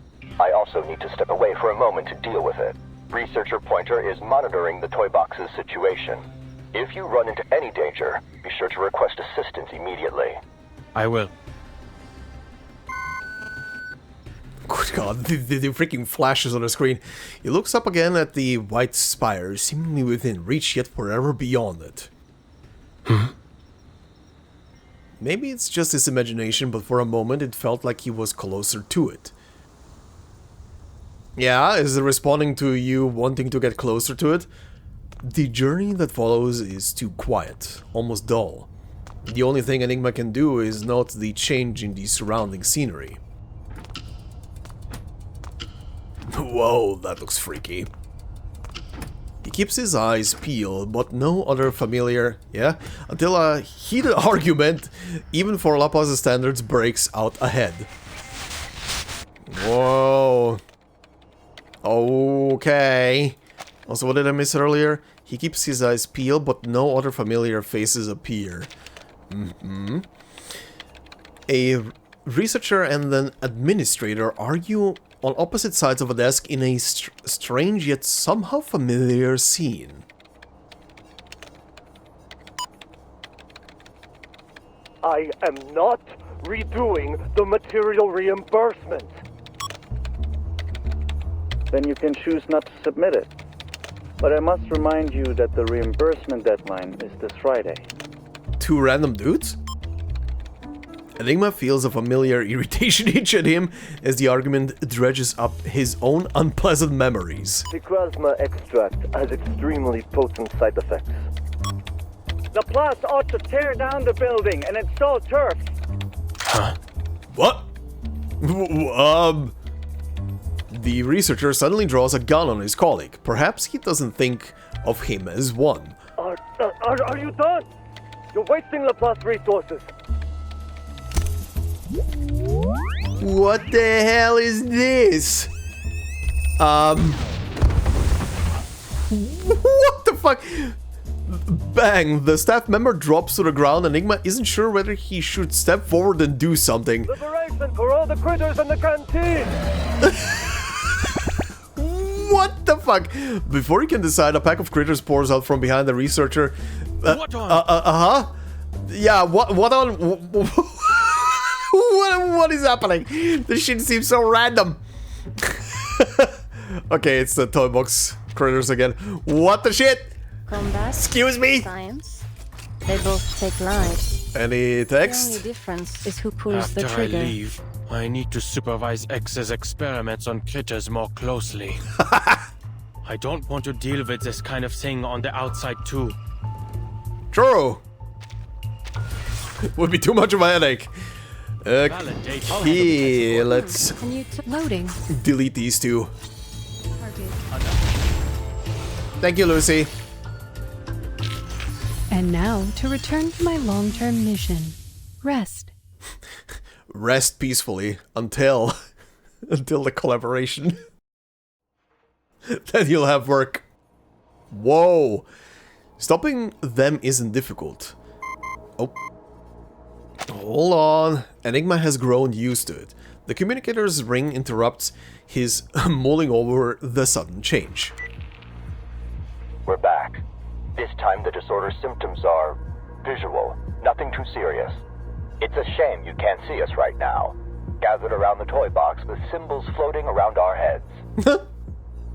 Enigma pictures it and can't help but rub his temples. What's the situation? Nothing much to report. So, a piece just did something I'm sure we've all wanted to. Uh-huh. He applied for a massive amount of funds? No, he shot someone dead. No. He killed the administrator who asked him to resubmit his invoice. Then led a dozen critters in an attempted uprising. Very extreme. Intéressant. Interessant. Now, there's no one here who wants to do anything like that to our colleagues. Are you sure about that? To each their own. I'd like to confirm something. You just returned this moment, yes? Was anybody thinking about invoices, the canteen, or anything related to Picasma candy just now? Hey, why all the questions? Mr. Enigma, this isn't exactly the time for a workplace interview. Come on, stop the chatter and tell me, quickly! Oh, you mean you think our observations out here are having an impact in there? Right. The approval you owe me, it's still in the back of my mind. You already got it, right? The bottle of Picasma? That's the one. His hypothesis is confirmed. Now, I need you to give me some time. So okay, so this happened from Medicine Pocket, huh? Stay away from the box. Do not observe my movements. I see.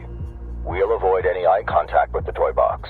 Remember, we have forced evacuation measures in place, Adler. Silence follows. Enigma holds his breath and watches. Yeah, As expected. They disappeared. Oh, hi. The critters slowly disappear, and the blood-covered researchers shuffle back to the desk, now simply some grids. Hey, pal. Coming through. It's like he's just a block of center. Wow. Sorry. Need to reorganize all these receipts ASAP. You heard him, didn't you? The deadline's Friday. Don't your projects need reimbursements too? Buddy, I think you need to reorganize yourself right now. Thanks for the reminder.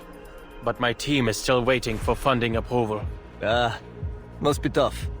Hang in there. He pats Enigma on the shoulder, then limps toward the far wall where there should be a lab. Ulrich, I assume you've also come to the same conclusion.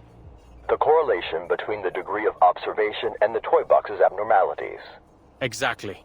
Put this down in your report. The reason I made you all leave wasn't because I harbored any ill will toward my colleagues. Right now. As we all know, every new observer adds a degree of freedom.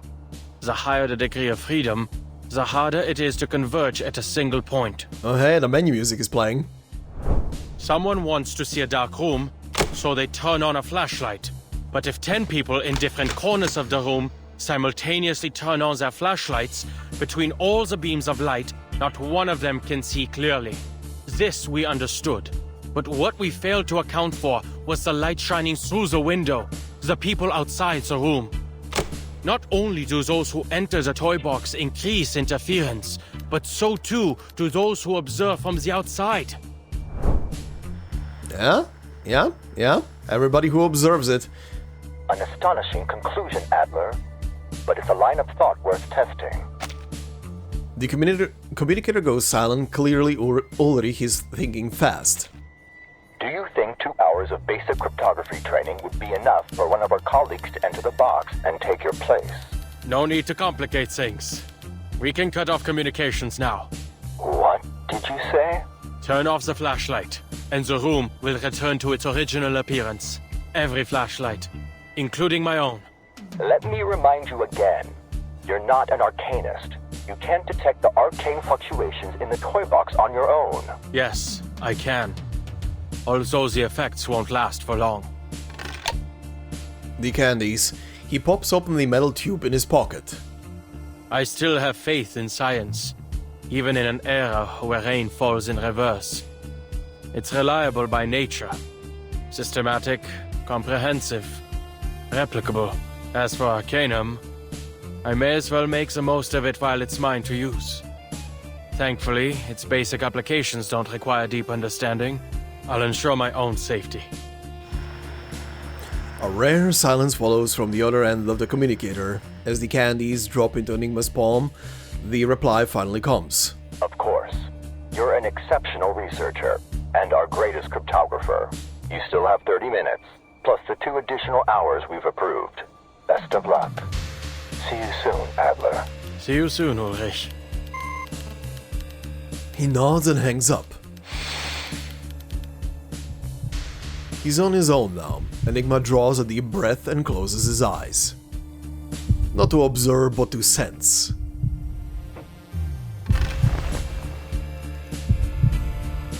An unfinished antidote and a trace of fest poison, to keep Manus Vindictive from using it to cause another tragedy. He's tried it countless times. It should work.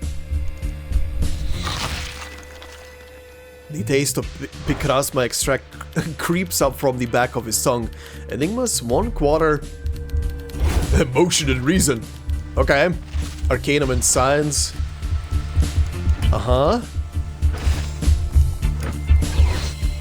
Arcanum has allowed him to touch the faint glimmer of light in the cracks. In the deepest dark, there's a soft knock on a brick. Okay. Well, that is interesting. He's going through the motions. He is going through the motions there. Oh, another big stage, huh? Open Sesame. Oh, hi. Two birds. 3 birds. 4 birds. That's a lot of birds. That's a lot of crows. Okay. Okay then. Open Sesame, I guess. A universal incantation and a useless defense.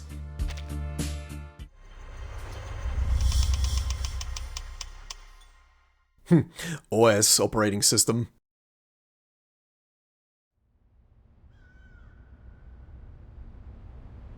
Well, he is at the tower. Absurd experience. You can say that again. Using my eyes to gauge the distance. What I saw was a far-off tower and the many difficulties to reach it. That, I realize now, was another result of my observation. Yet the moment I stopped trying to logically deduce its location, lo and behold, here it is.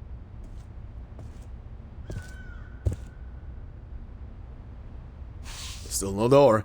He touches the white wall before him, as if to confirm it's really there. If Arcanists truly live in a world of such unpredictability as this, it's little wonder many think they have mental problems.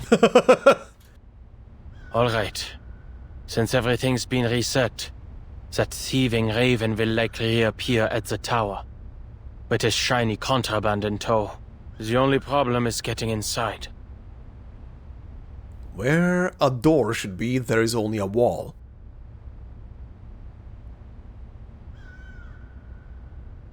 Enigma tilts his head back and estimates the tower's height, weighing whether it's worth the climb. There aren't enough footholds, and I'm not certain whether that structure up there is in fact a window.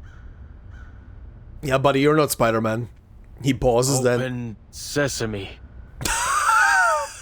If that works. The wall doesn't answer, nor does it mock him for trying. Arcanists can't just make up incantations, it seems. I thought as much. Yeah, that's not how it works. Then lowers his voice. Okay, so he said he said it on a lower tone, so no one hears him. Surely I don't have to delve into my imagination. Maybe. He closes his eyes, still facing the stubborn wall. Arcane skills. Arcane skills. How on earth do they figure out these things? By instinct? I should have asked for a copy of a basic guide to using Arcanum before cutting off communications. Never mind. The principles ought to be about the same. Focus your mind and let the intensity of your thoughts bore a hole in the wall. Not hoping to turn your thoughts into a sledgehammer, are you? Oh boy, here he is. Here's Ludwig, huh?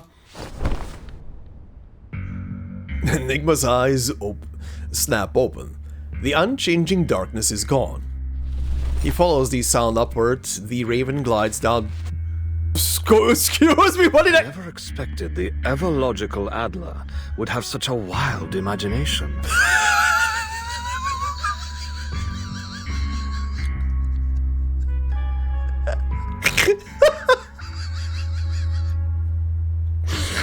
He actually has a raven head? I thought the portrait was for the raven bird, not for a man with a raven head. I mean, excuse me.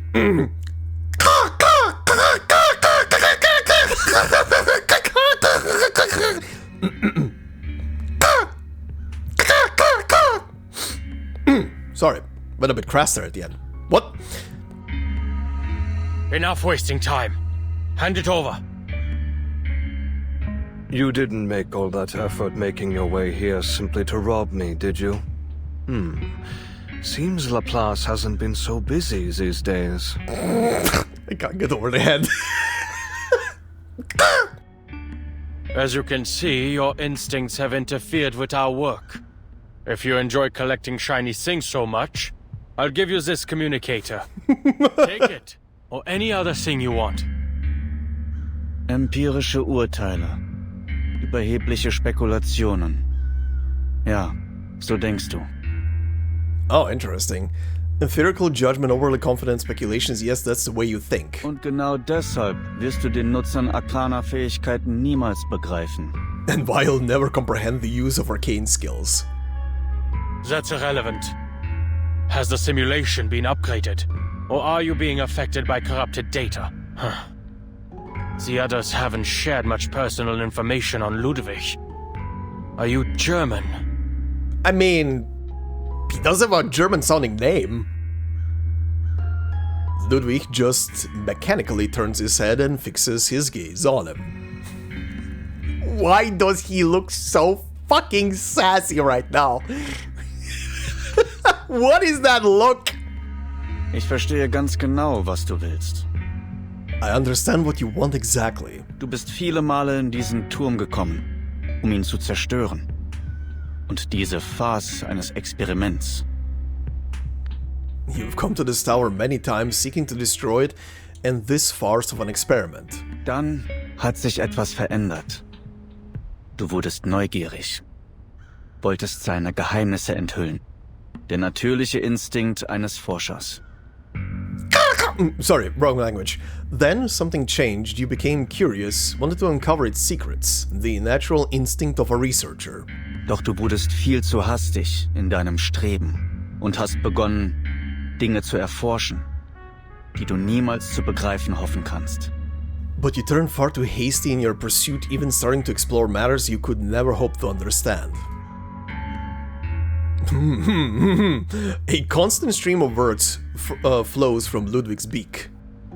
Enough chit-chat. Du kannst das Arcanum nicht begreifen. Ooh, okay, he's using Arcane.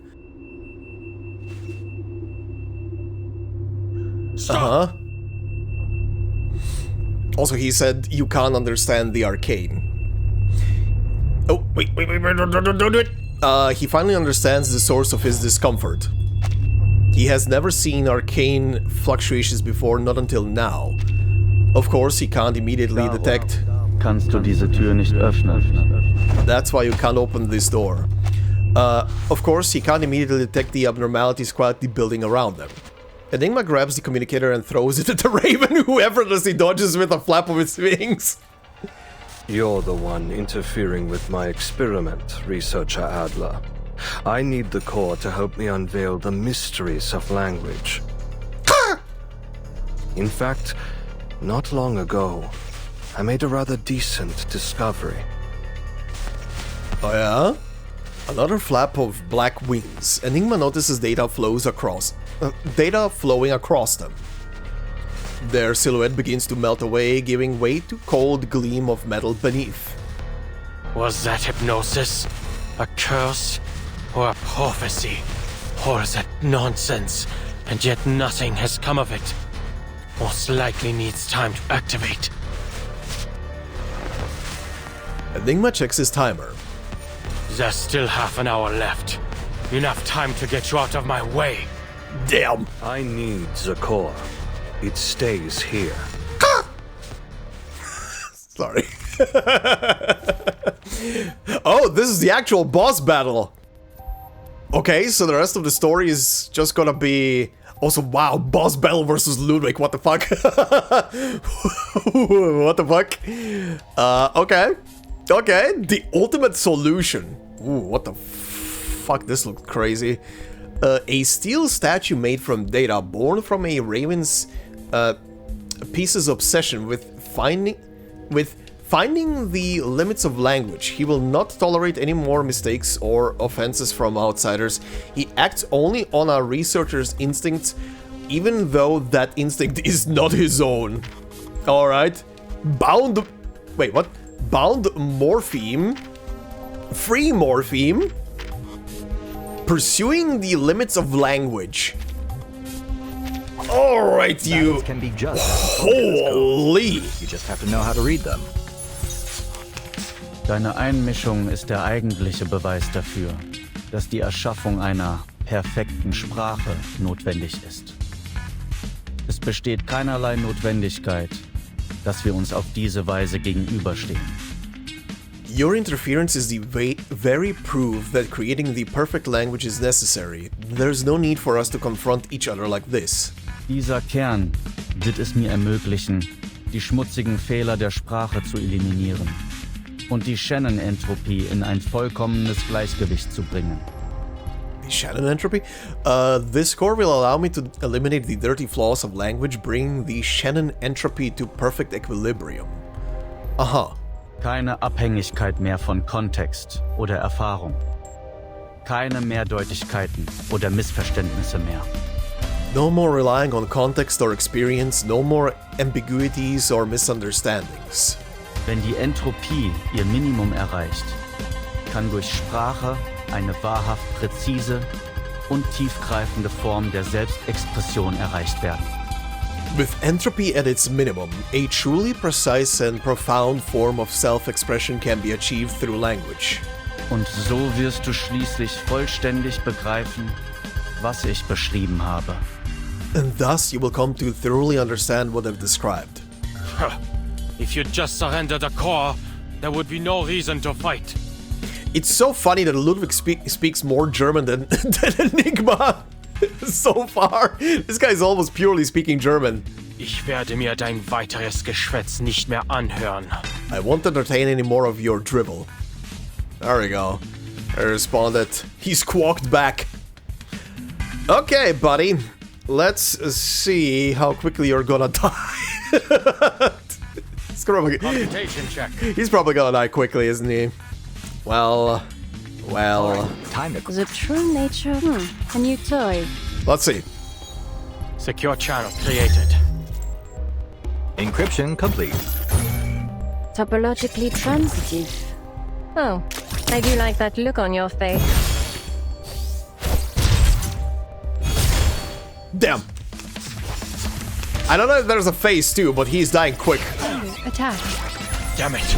The data is destabilizing. The disorder is spreading. Okay.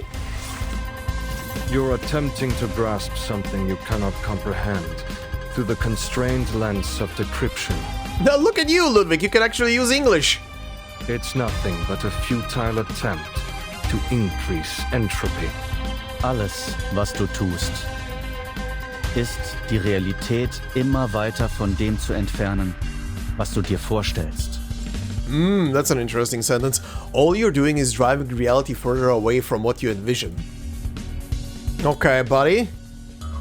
Well, I'm about to see how his ultimate looks. Very curious. And then we are zapping your feathery butthole into nothingness. Befreie dich von den Grenzen des Geistes.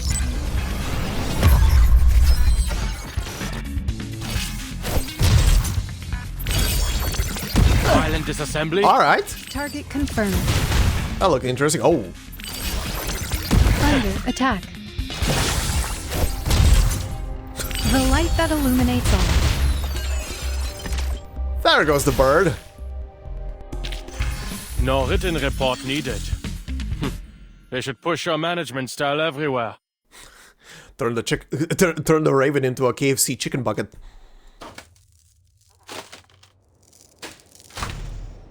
The fortress crumbles. The metal dissolves like foam. Ludwig twitches on the ground.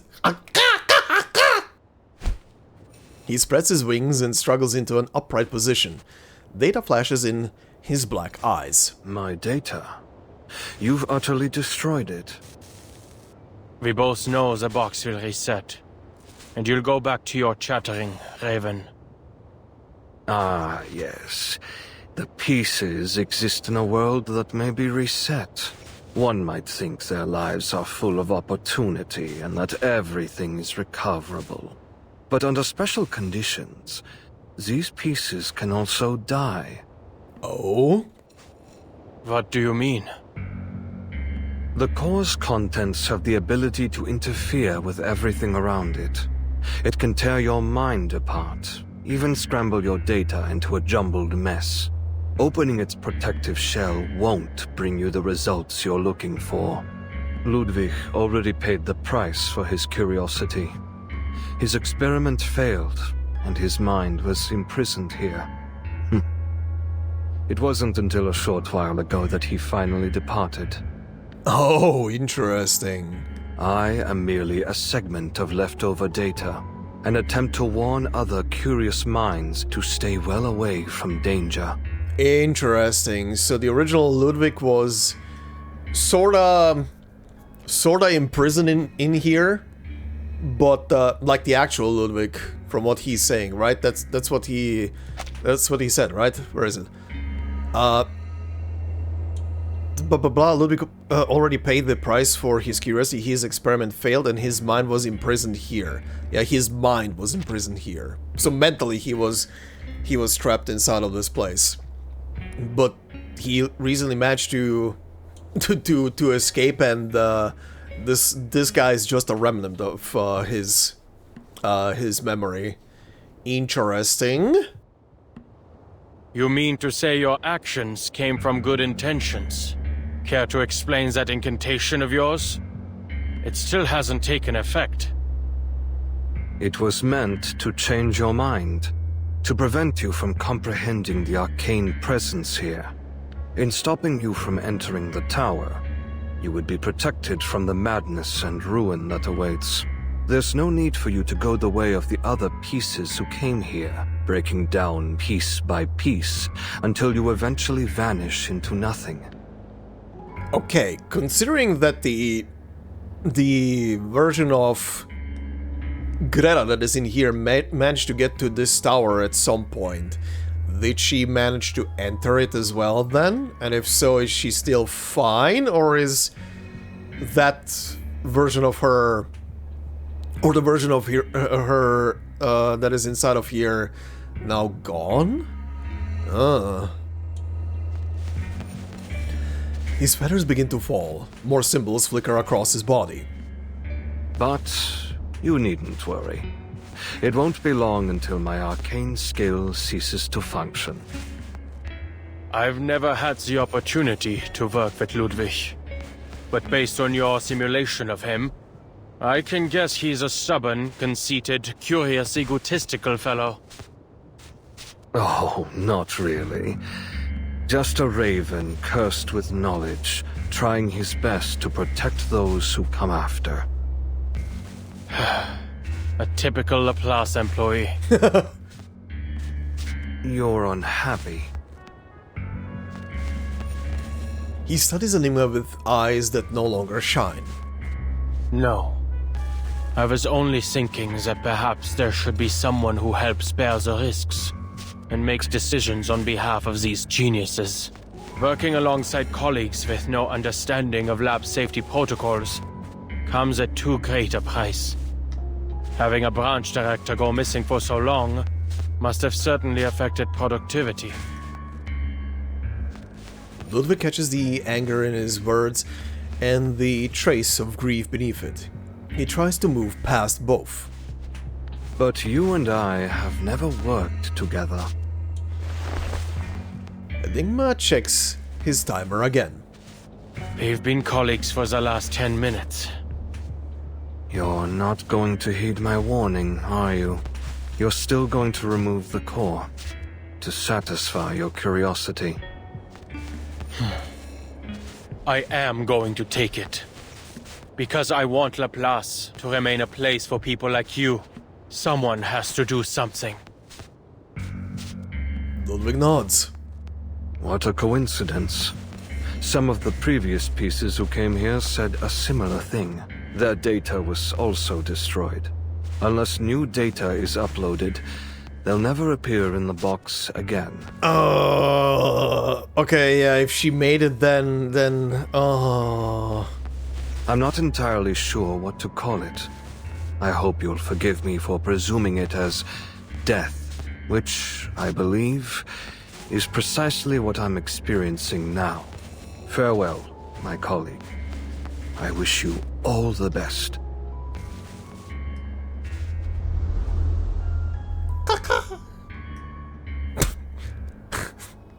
I'm so sorry for the stupid raven noises.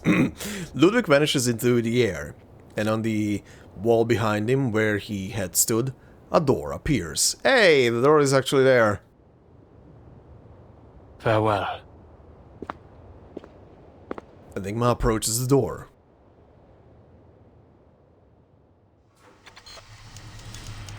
Well, this was fascinating. Oh, one bonus thing, huh? What is this? Late warning. Beware, the dangerous bird may still be at large. Read the poster.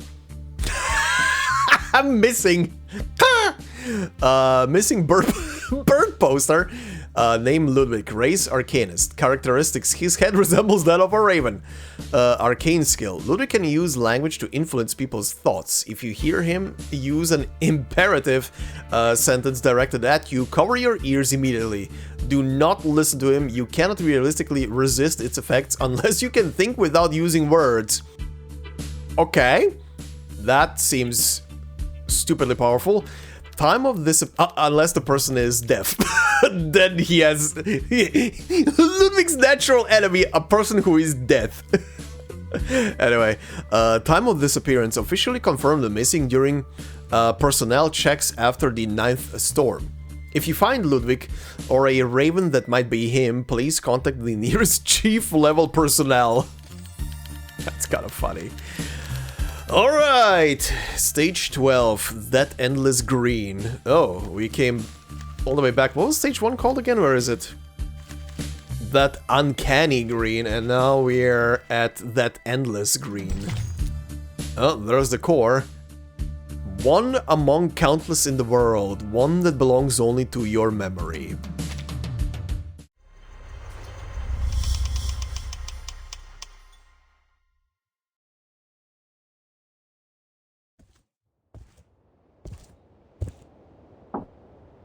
Oh boy. All for nothing. Next time a colleague disappears without a trace, they'd better leave behind more clues first. Not even a crack.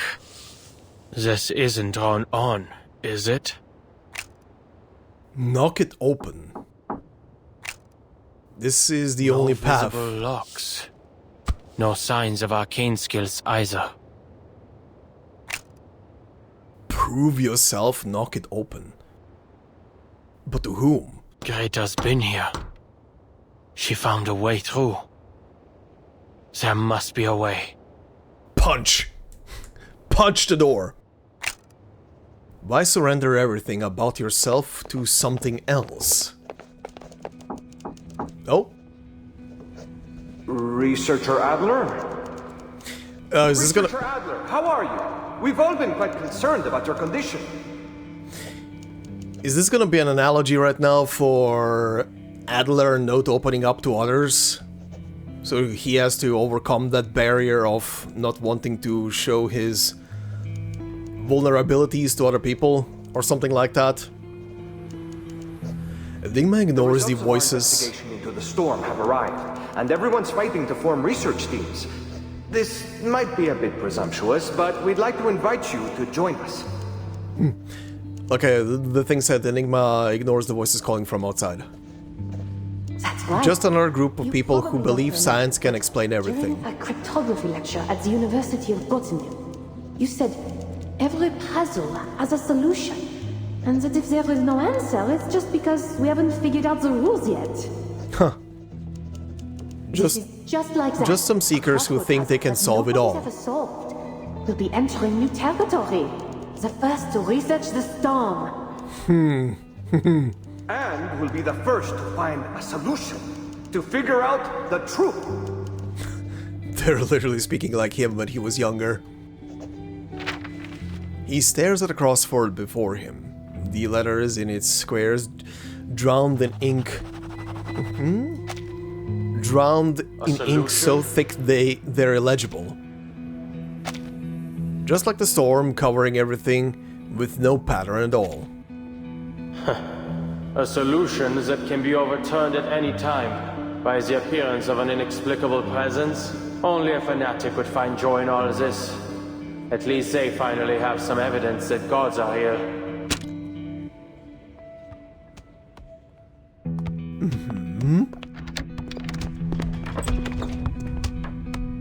I hear they've given you a nickname, Bruderherz.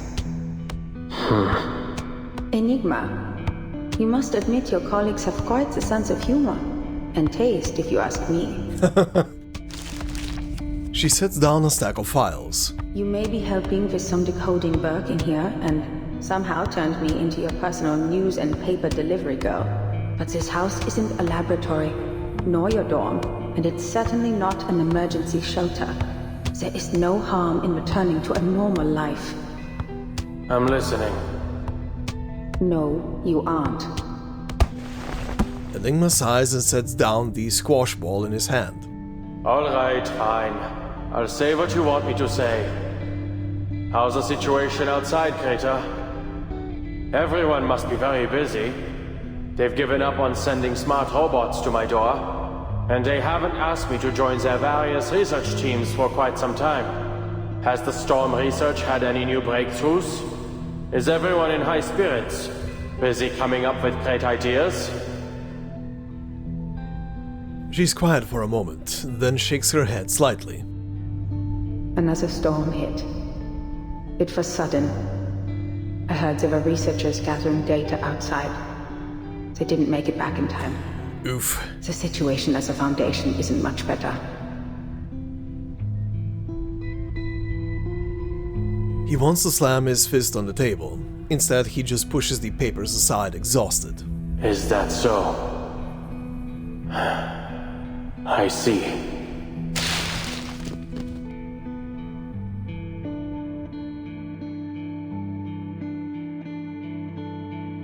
There must be a reason, something that has driven you here to stand before this door, to demand a response that has never come. Self-expectations. I've attended lectures at Laplace. Their researchers firmly believe they can discover the truth. It's utter conceit. But that's the way it should be. Others' expectations. I'll take up that hole and do what you've been nagging me to do. I'll take care of those pesky committees. But just so you know, I'm not doing this for the higher-ups who look down on us, but for the people who look up to us from below. A wish to change everything. Because I want Laplace to remain a place for people like you, someone has to do something.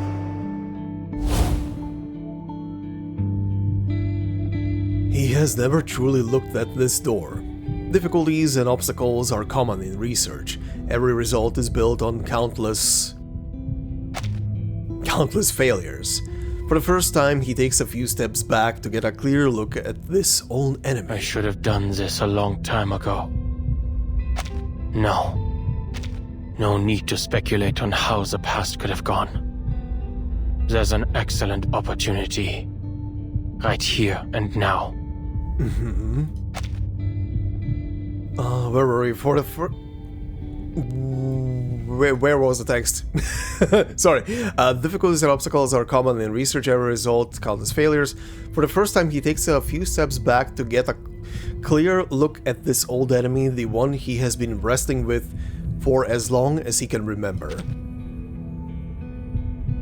The Picrasma extract is wearing off. His heartbeat pounds in his ears as everything he perceives slowly returns to what it was. Everything inside the toy box changes with observation. It faithfully recreates my every thought, perception, and idea.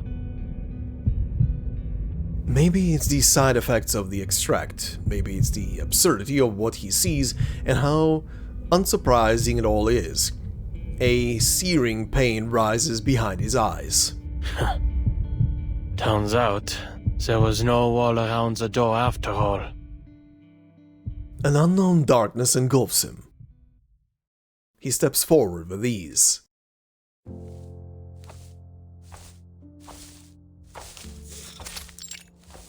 The place where his toy box journey began. What, the Windows XP wallpaper? The place where his toy box journey began, the place where it ends. Every journey began at this field. He recognizes the feeling of the grass beneath his boots. Back where I started. Not bad. Parting the blades, he makes his way toward the center. The core rests there in the grass, waiting for the next stubborn seeker to pick it up. The core can read one's thoughts and make the toy box manifest whatever one desires most. I wanted to create a language without limits, a language everyone could understand and use. And so, it rebuilt the Tower of Babel for me. It is far too powerful. If you take it, you'll be engulfed by it. Something I don't want to happen. But it's clear you've made your decision. I'm powerless to stop you. I can only wish you the best of luck, and hope you stay true to your convictions. If I had the time, I'd like to have witnessed what it creates for you. There is endless green in countless places. Maybe it's the mountaintop he once reached. Maybe it's the graveyard he can't bring himself to visit. Maybe it's the open field in front of the Laplace building. All he wanted was to return to that first field of grass. Alright. Adventure's over. Enigma bends down and picks up the core. It's created a new code under my observation. A familiar, basic code. I'm trying to read what it says, but I can't tell? I can tell das der Ende? I hope you're gonna read this out loud, buddy. And a hint. Yeah, please read a hint. Das Zeitalter der Menschen ist zu Ende. Ah, das Zeitalter der Menschen ist zu Ende. The age of humans has come to an end. He reads the words under his breath. This is as close to reality as the simulation gets, replicating appearance, language, and thought. The data does its job, producing the most reasonable result it can. In the real world, there is a note just like this in his drawer, taken from that pioneer's journal. She found the answer, even here, in the simulation.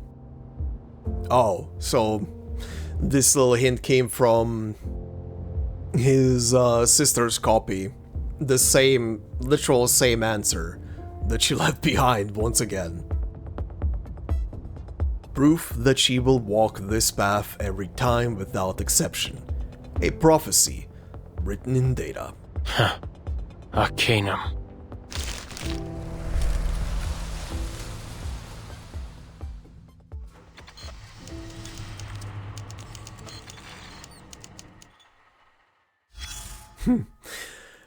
That was very sweet. No matter what happens, no matter how the world turns, no matter which version of his sister it is, she's always gonna walk the same path and always gonna reach the same conclusion, huh? Very poetic. Okay, what's this? The sound of prejudice. If you tear down the walls you built, you may grow. Listen to the poem. A lonely door on in a field, huh? Divide. There was once a divide between the two. It was life, it was death, it was a bout of rain. Those who came after questioned the true nature of the divide. It was bloodline, it was reason, it was a flash of insight. A brave soul leaps across and turns to look back at the divide. He sees a door never meant to be opened, and an imaginary wall.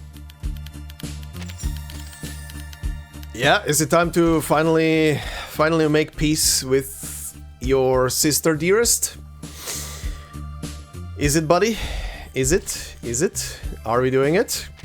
Are we doing it, buddy? Fellow travelers, we continue to walk the path of progress.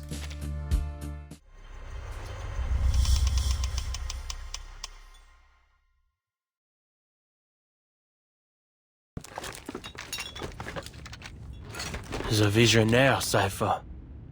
A multi-layered application of the Caesar cipher. Visionaire, okay, I was saying it right.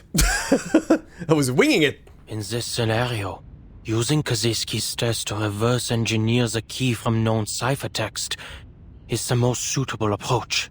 Usually, the key isn't particularly long. It was most likely repeated to generate this ciphertext. Simply find the repeating character sequences and use the distance between them to infer the key's length. It must be a multiple. He hasn't worked on something like this in a long time. A simple puzzle, simple enough that he once walked his family through it as a clever little trick. Where did I put that German letter frequency table? First, calculate the index of coincidence. Then, try each possible key combination in order. Laplace's computers must operate at remarkably high speeds. All that remains, then, is to pick out the plaintext with the most meaning. Done. He picks up the device. This is the answer generated from my observation. I'd expected it to be something far more mundane, like squash or answer. Oh? What's happening? Oh, what the hell? Oh, I see. I already see what the word is. Especially because they're flashing the Z at the start. It's the German word for future. ZUKUNFT. Z U K U N F T. ZUKUNFT. Future. ZUKUNFT. The metal melts into a soft liquid, and the indecipherable symbols... He has solved it. Symbols fall away. And his reward is an unbearable truth. This is... Flashbang! He can no longer see the arcane glow, yet the burning behind his eyes returns all the same. His vision blurs, his arms begin to tremble, everything around him collapses inward like a crushed cardboard box. These intense arcane fluctuations. I've seen them before. Yes, I know, I am also getting a tinnitus in my right ear right now. Verdammt. First, I need to... Oh boy. The metal The metal returns to its original form. The secret was revealed for only a moment. For only a moment, but that moment was enough. The lock isn't there to keep knowledge in, it's there to protect those too ignorant to survive it. I must have seen something like this before. Yes. It was when they tried to read that incantation aloud. Oh! The first circle. The miraculous knot. The thing you will remember till the day you die. Enigma's fingers fly across the keys, pulling up files from the Laplace database. High concentrations of asymmetrical nuclide R were detected in certain locations. Upon inspection, these concentrations were not correlated with any external factors. These locations did not follow any particular distribution pattern, nor did they overlap with the results of our geological surveys. Based on our current research, the arcane fluctuations at these locations are similar to those of an activated Hoffman knot, both sharing the same tremor frequency. Okay. Some posit this as a blessing of sorts, resulting from the worship of a supreme existence. For example, the school of Aperons believe in the Boundless One spared them from the effects of the storm. Yeah? And Miss Amundsen's self-described worship of the Mother Spirit is most likely connected to the mutation she underwent. All of these locations had records of relatively extended periods of deity worship. Yeah, kinda like a high concentration point of Arcanum? Supreme existence? Deity? If there were a unifying theory to describe the entire universe, Even these so-called gods would be scientifically explained. Puppets manipulated by invisible strings. Enigma leans forward, head bowed. He stares at the cold metal core in his hands. Doubt and mockery harden into anger, which then instantly morphs into something stronger. Curiosity. What a helpful little assistant you are. Uh-huh. Oh, in the suitcase. The news you brought back was very interesting, Simone. Madame Z has always maintained a cooperative attitude toward Laplace. It should have come as no surprise to you. Hi there, Simone. Been a while. The glowing bar of her eye flickers. This is the latest expression Madame Lucy has learned. Roughly the equivalent of a human wink. Data analysis has shown it can lighten the mood and convey warmth, making it particularly well suited for conversations between friends. I did not expect Laplace would receive such unique research materials. The details contained in the core of that toy box have created a new basis for greater exploration and research into the storm. Perfecting the immunity ritual has become a more likely possibility. The report also mentions that researchers Adler and Medicine Pocket collaborated to develop an antidote for Picrasma extract. I did not use the wrong names, correct? Correct. Your data loss has alleviated considerably. Although a significant portion of data still remains irrecoverable with our current abilities, it's only a matter of time until we find a solution, Madame Lucy. Good. Then, I will apply for some even more complex research tasks when the time comes. Oh boy. She nods seriously. I have finished composing a response to researcher Adler's letter. First, the antidote is undoubtedly an invention with immense practical value, allowing Picrasma extract to be used to greater effect. However, their testing methods went against regulations. They have violated Articles 51 and 106 of the Laplace Laboratory Code of Conduct. Well, they produced results, but yeah. While I congratulate researcher Adler on his official appointment as director, I must also warn him that he will appear on this month's public notice board for these violations. In other words, everyone will see his appointment and his breach of regulations announced side by side. Balance, as all things should be. Based on my estimates, this has a 92% chance of occurring, approaching certainty. Simone smiles. These two There goobers. is something else I do not understand. Does Laplace currently have a large surplus of paper? All this information could have been relayed via communication device. It's generally considered that letters are a more formal form of notice. Any other thoughts on his appointment? Would you like me to monitor researcher Adler's performance during his first 3 months as director? There is no need to scrutinize this specific matter, Simone. Another flicker of her eye. She runs her finger over the letter on the desk.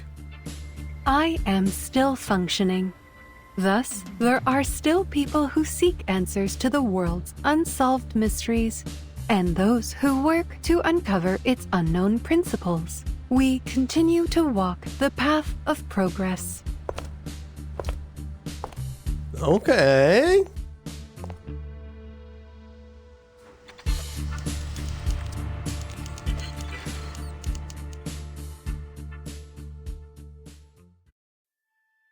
Okay then. Time for the final node. Oh boy, let's see how this ends. Don't look back in anger. Okay, it's our entire squad, and are they celebrating with a cake? That looks like a cake. Okay, let's see how this ends. In a better place, or perhaps in the future. ZUKUNFT.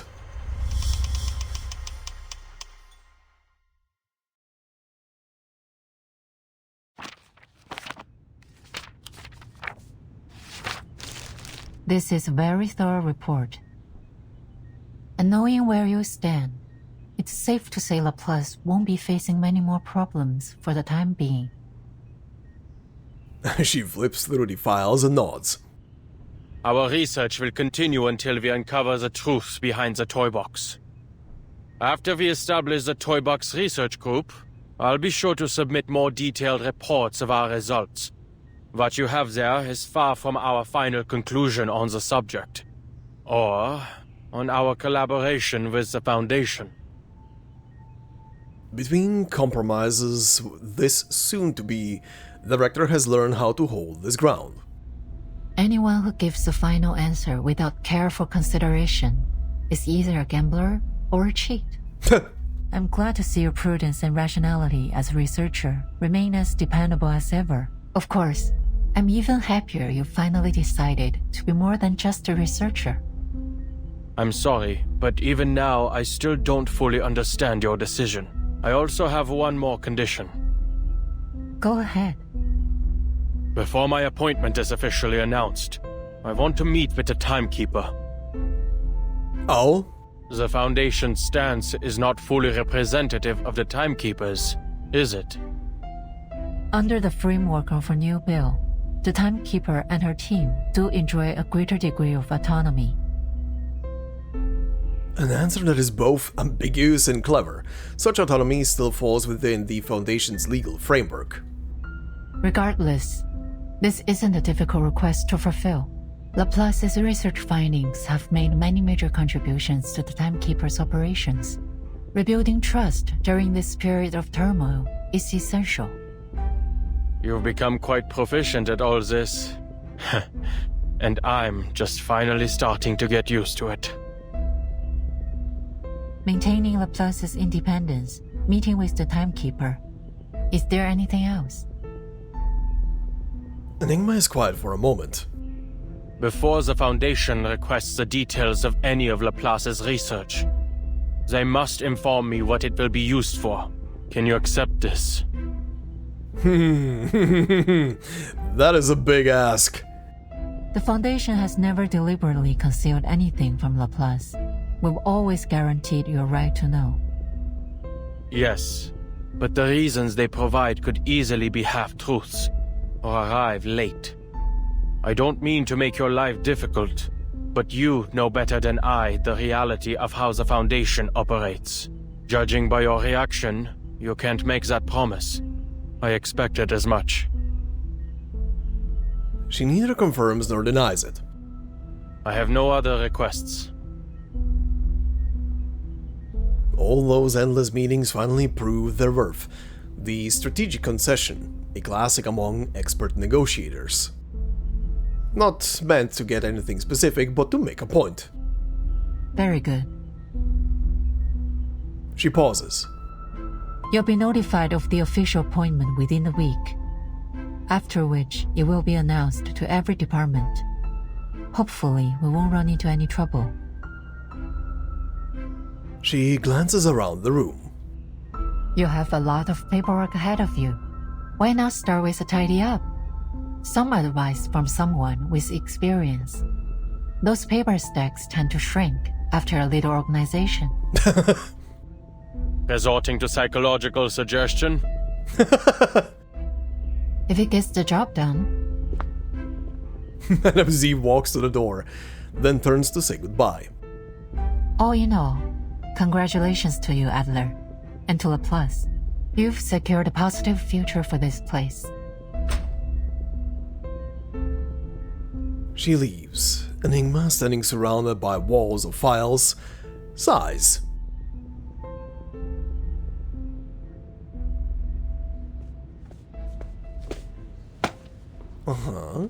Enigma stops outside the meeting room door. You know, also very interesting, despite the fact that she's in the background of the main menu, like her silhouette. I'm actually surprised that Lorenz Butterfly didn't show up in the story. Everybody else who is in the background, well, actually no, Kiperina and oh my god, I'm still blanking out on the name. Jesus Christ. White hair woman, whatever. Oh my god! It's like it's on the tip of my tongue and I cannot say it. Jesus Christ, whatever. The two of them are like in the background, but they're also not appearing. But I guess they're just there because of Hisabeth, maybe?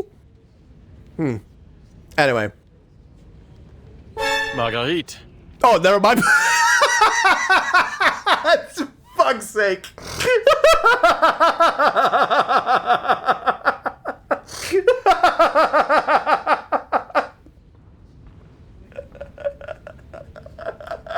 Pre-watched.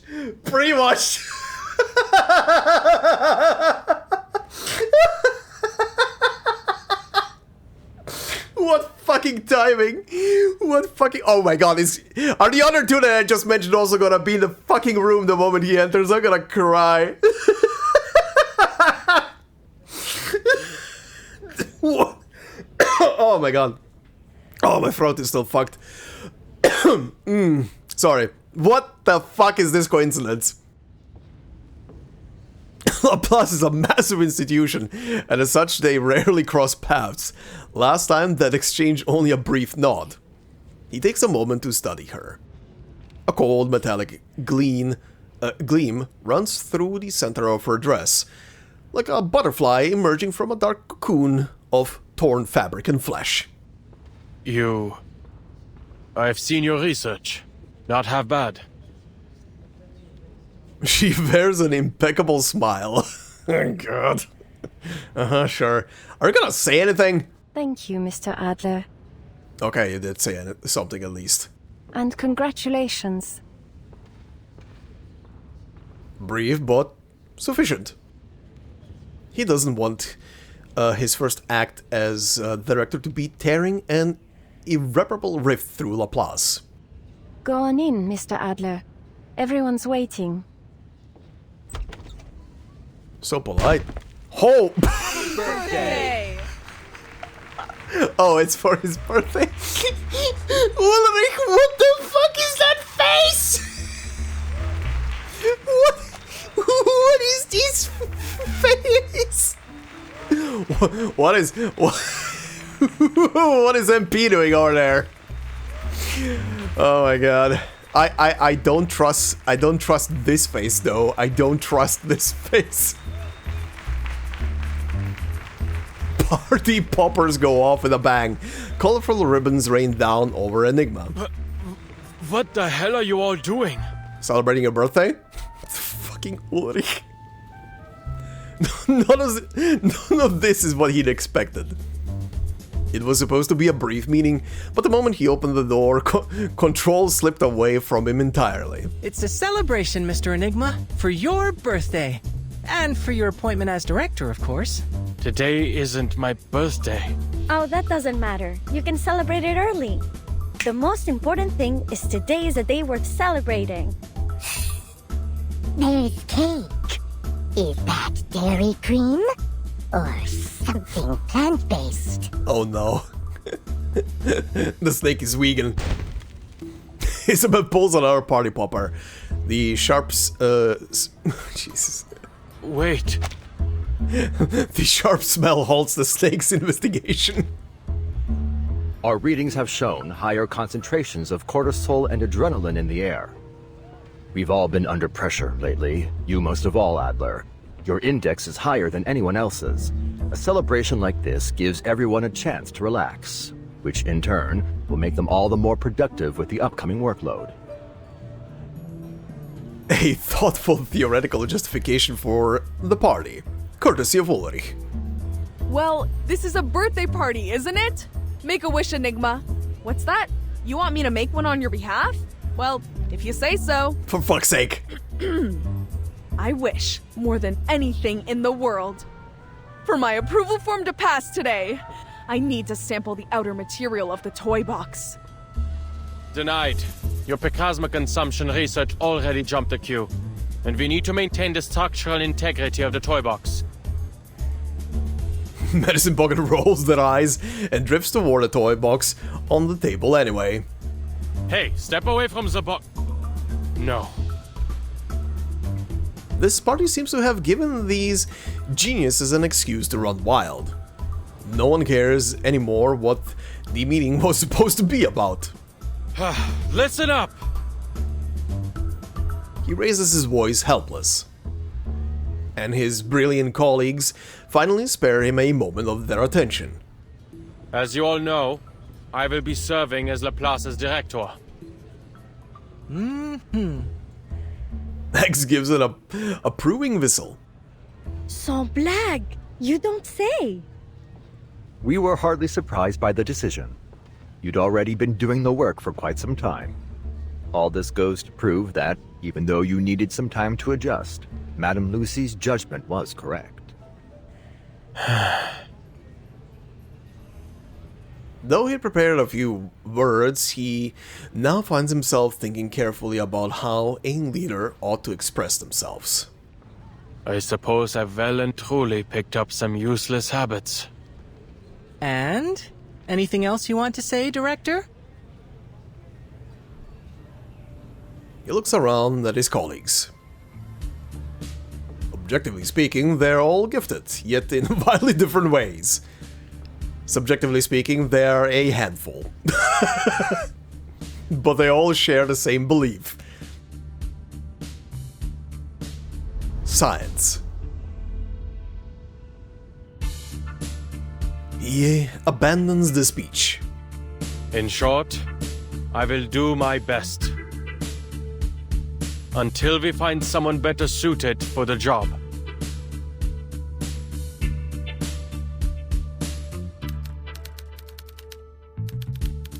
Nice, bringing it back to the background.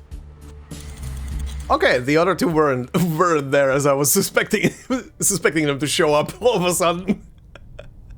I love that Lorenz just pops up for the oh yeah, what about this? Diejenigen, die nicht vom Sturm geholt werden. Wohin gehen sie, wenn sie sterben? Okay, buddy. Eine Frage, die noch immer unbeantwortet bleibt. A black and white grid of a crossword puzzle. Ich glaube nicht an die Existenz von Göttern, noch an irgendeinen Himmel oder eine Hölle. I don't believe in the existence of gods nor in any heaven or hell. Ich wünschte, du könntest mir deine Antwort geben, Greta. I wish you could give me your answer, Greta. Ich wünschte, ich könnte dich selbst fragen. I wish I could ask you myself. He rests his finger on the trigger. Bang.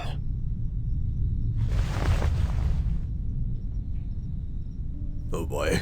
The age of humans has come to an end. But you can continue living. A fine pistol. A birthday gift. A memento. A beginning. In our new age.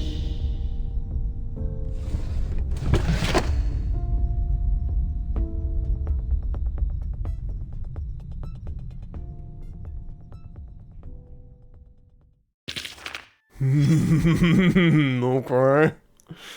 Okay, very interesting. Very interesting. Okay, one more thing, huh? Dress code. Remember, the best clothes for a party are the ones that fit in. Check the notice. What in the hell? Notice on today's party. To everyone on the Space Monitor project team, there's a celebration party this Saturday. Don't forget to wear your best clothes. Signed, Elizabeth. Medicine Pocket has invented a new Passersby candy dessert. It has a beautiful circular shape. Everyone is welcome to try it. 37. Of course. Due to a venue conflict, this week's Nautica meet and greet has been moved from Saturday. Nautica meet and greet? Okay. Has been moved from Saturday 15 to 1700 to Friday at the same time. Okay. Signed by Ezra. Okay. The study on Picrasma as a coffee substitute safe for human consumption has been uploaded to the database by X. Miss Winsong is taking Windsong. That's the freaking name that keeps escaping me. I kept remembering wind song something, whatever. Miss Windsong is taking me out to buy proper clothes for the party. The office will be empty today from 1400 to 1800. Please don't make a wasted trip, Kiperina. And that's the only place where Kiperina is gonna appear, or Windsong. I didn't expect it to be so formal. Alright, I'll be there on time. Name day, okay. My appointment as director of the LSCC will officially take effect this Saturday. Adler. Regarding the Space Monitor Project Team's celebration party, just remember to come. The dress code is just another one of Sylvie's flights of fancy. Pointer. Thanks, Pointer. Okay, that was quite a story. That was quite a freaking story, like, Jesus. Alright. Okay, so he didn't pop a bullet there with the gun. Good. Good. I guess it was just playing out in his head or some shit like that, but good God, what a story. A proper farewell to Hoffman finally. Background knowledge and everything on Enigma as well. Why he is the way he is, essentially. Pretty much what made him the way he is. And yeah. I guess some significant progress in the toy box research on top of everything else. Crazy story. Really crazy story from start to finish, but good God. Pretty good. Honestly, pretty good. Very good. They brought together quite a lot of stuff when it comes to this. Plus, I'm actually glad that for people who missed out on the pre-storm protocol, I do like that the story itself did a couple of very small recaps of pre-storm protocol stuff that has been happening so far. To me, it's a bit more familiar because I played through them, as I'm sure for other people who have played and both paid attention to that story as well. But it's a nice thing that the story actually encompasses those little elements in itself as well. But yeah, very interesting stuff. Okay, but we are not done yet for today. So, what is this? Is this the complete induction? Is this tap here to start research? Select a research category here. Is this the minigame that is on the bottom of the main menu there? Select up to 4 types of materials here, each costs a different amount of funds. You can get a reward by completing a bonus goal. Okay, sure, hold on, let me see from the outside. Is this the thing? Yeah, it is. It is. Okay, first, I need a small break and then I'm gonna continue recording. Alright, let's check this out then. Complete induction. Grids, files, endless debates, countless puzzles and unfinished possibilities. Beyond reason, there is no single answer. Right, so... okay, these are all unlockable items of sort, I guess? Researcher list. Okay, we have X, Elizabeth, Medicine Pocket, Ulrich. Okay, I don't know what any of this is. We'll see in a moment. I'll say this. I'm gonna check this out for at least one round just to see if there is any kind of like story pop-ups like Fatutu's story. Or Fatutu's minigame had. Fatutu didn't have like a rigid story to it. It was just like, hey, let's hang out around the village and do things, which I still need to record at some point when I'm gonna get around to do Fatutu's anecdote to combine the two into one episode, because there is a very minimalistic story to it. So let's see if this has anything of that sort. If it hasn't, I'm gonna at least check out one round of this to see how it plays for the Let's Play. Bonus goal: complete one invention that uses rules and intellect. Okay, select category, so I can select one. Let's just go with synthesis. Select up to 4. Okay, I see. These are the funds over here, 5,500. And this is how much it's gonna cost. Oh, I see what this... I think I see what this is. Select one here, select a couple of things here, and these are gonna be creating these things, I guess. Let's see, next. Tap here to select a researcher. Okay, tap here to check a researcher's information. Engineer S. When the formula contains both rules and intellect, gains 50% to all stats. Okay, you can spend funds to unlock new researchers. Yes, I know, I can tell. Confirm. Okay. Okay, next. So I put these things in. What now? Oh, slide to start research.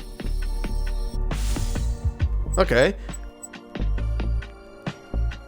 Oh, interesting. When research begins, all deployed researchers will start working. You can track their progress here. Okay, various events happen during research. Some can considerably influence the product's development. Okay. Stop asking, there's a systematic error. Oh, I see. Double-blind experiment. The way this is playing out now, with the icons and everything, reminds me of some of the Tycoon games.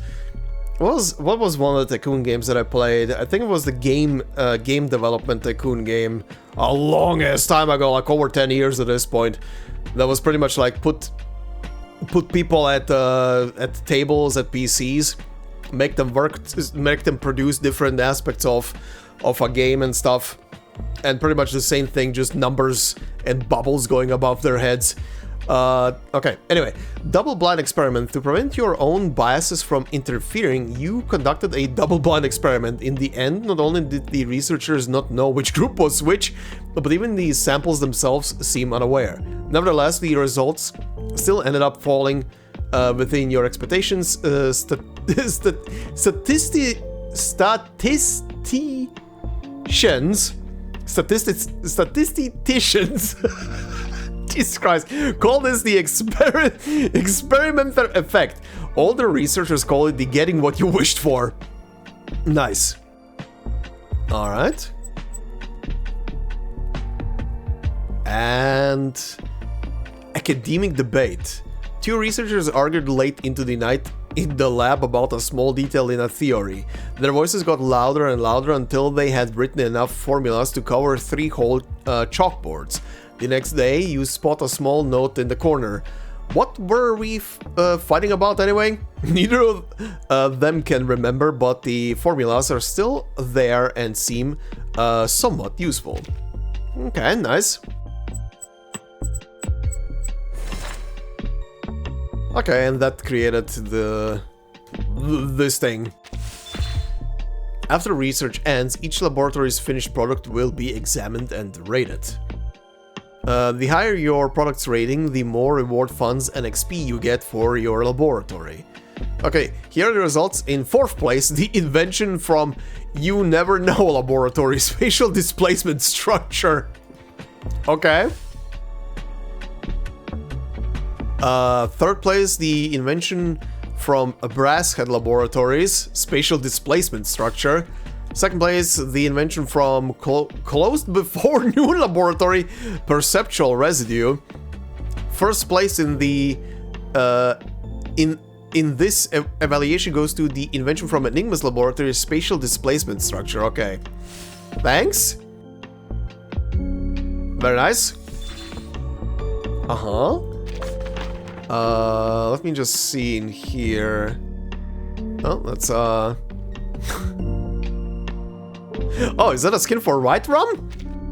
Oh, it is. Oh. Oh, that looks nice. Okay. I didn't know there was a skin. I didn't know there was a skin in here. Okay. Okay, cool. Just yoink this very quickly. Okay. Let's do one more round. I guess this is gonna be all there is to this, huh? Complete 2 inventions in total. Okay, first off, let me see. Okay, cool. Oh, I can apply this? Why can I apply this? Wait, what happens? Oh, it just repeats the thing if I apply it. Okay. Okay, let's go stimulus. Grab these two. Smack it in. I can unlock one more researcher, sure. Put this guy in. Do I have enough for another guy? I do. Engineer K. While participating in all researchers... okay, sure. Oh, wait, unlock. There we go. Sure, go. Let's see what happens. Soul-searching question.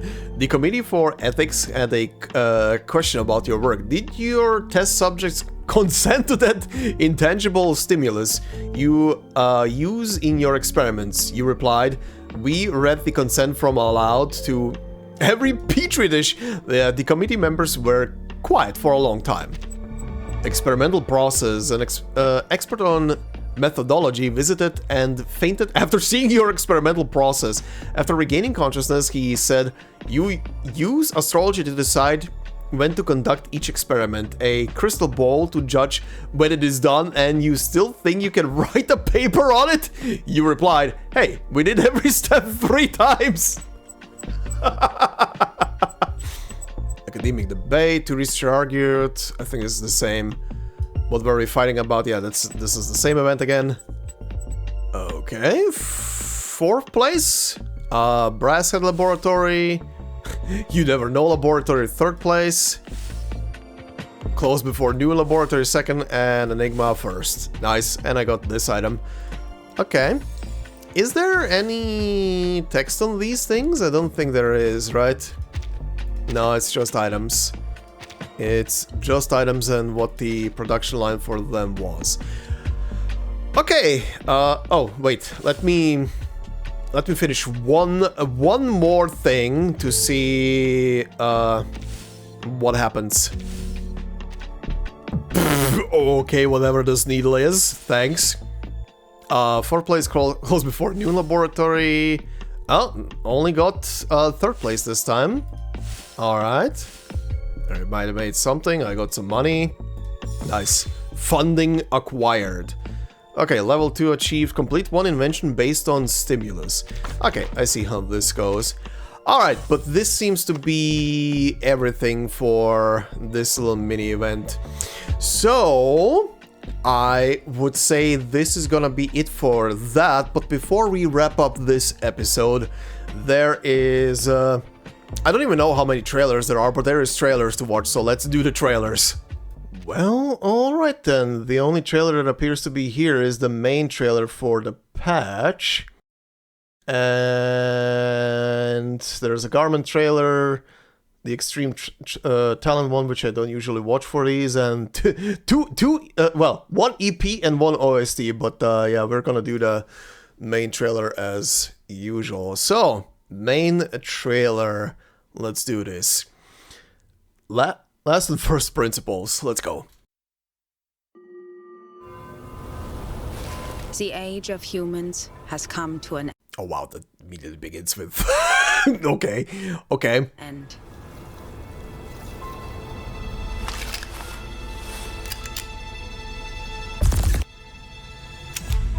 Uh-huh. With the lost research on the storm and the long absence of an LSCC director, the Foundation is considering appointing a director of their own choosing.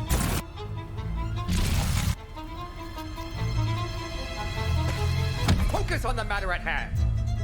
Adler already said that they're pressuring us for results. I did hear the Foundation has been quite lively lately. We just need to submit something that'll shut them up. Huh, very interesting. I was actually surprised that this scene around the table, the way it started, when we were earlier going through this, that it didn't actually zoom out and show everybody around the table or everybody in the room. It just zoomed from Ulrich to MP and nothing else, but here in the trailer they're actually showing more, which is very nice.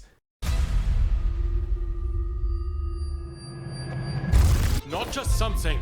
The pre-storm protocol. And soon. But there are still some problems that haven't...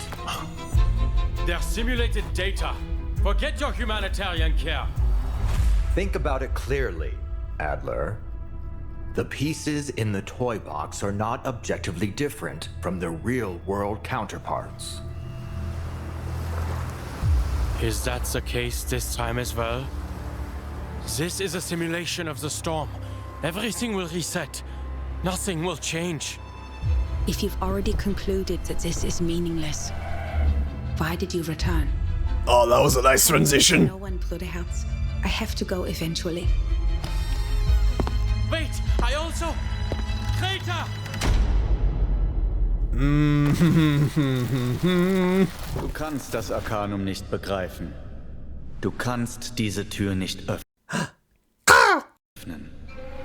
Funny, here he's actually represented by a raven, not like in game with the human raven head model.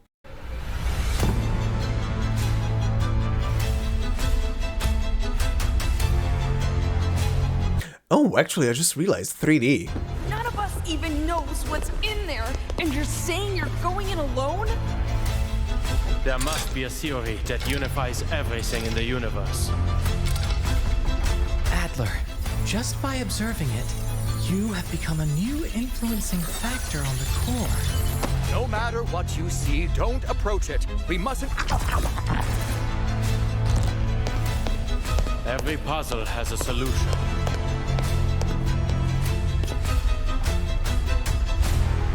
And the world is just another crossword.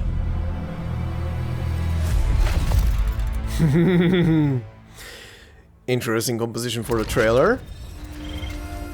What puts weight behind the Laplace name? Also, very funnily enough, the trailer doesn't really, outside of the whole Greta parts, doesn't really spoil too much of the thing, because I guess that's based on how the story is structured and the meaning behind the story. Very interesting. Isn't any hollow slogan or catchphrase. It's the people doing the hard work toward it. My burden has been light for too long. It's time I shouldered that weight for the good of all the LSCC. Befreie dich von den Grenzen des Geistes.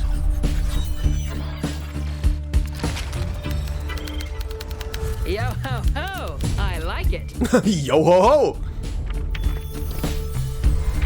This lamp and I will guide you through the dark. Have courage. We will endure against the night. That's very pretty. Very comfy. Darkness, nor wrath. Oh, wow. Wow, that is a drastic... that is a drastic change to her ultimate. Whoa. Cosmología es filosofía clásica, el fundamento del mundo.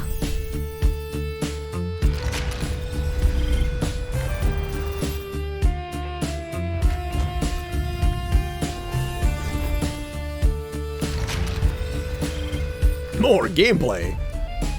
Okay, yeah, the minigame. Okay. Right, I need to do these. I haven't done any of the mains bulletin yet.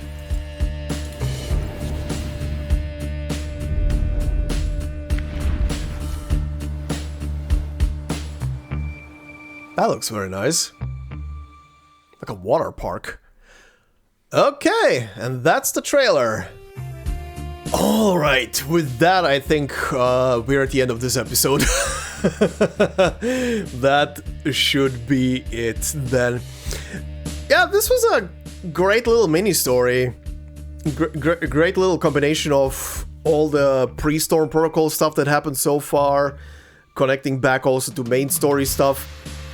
Luckily, through the chapters that I just went through, one specific one, and yeah, background story for Enigma plus a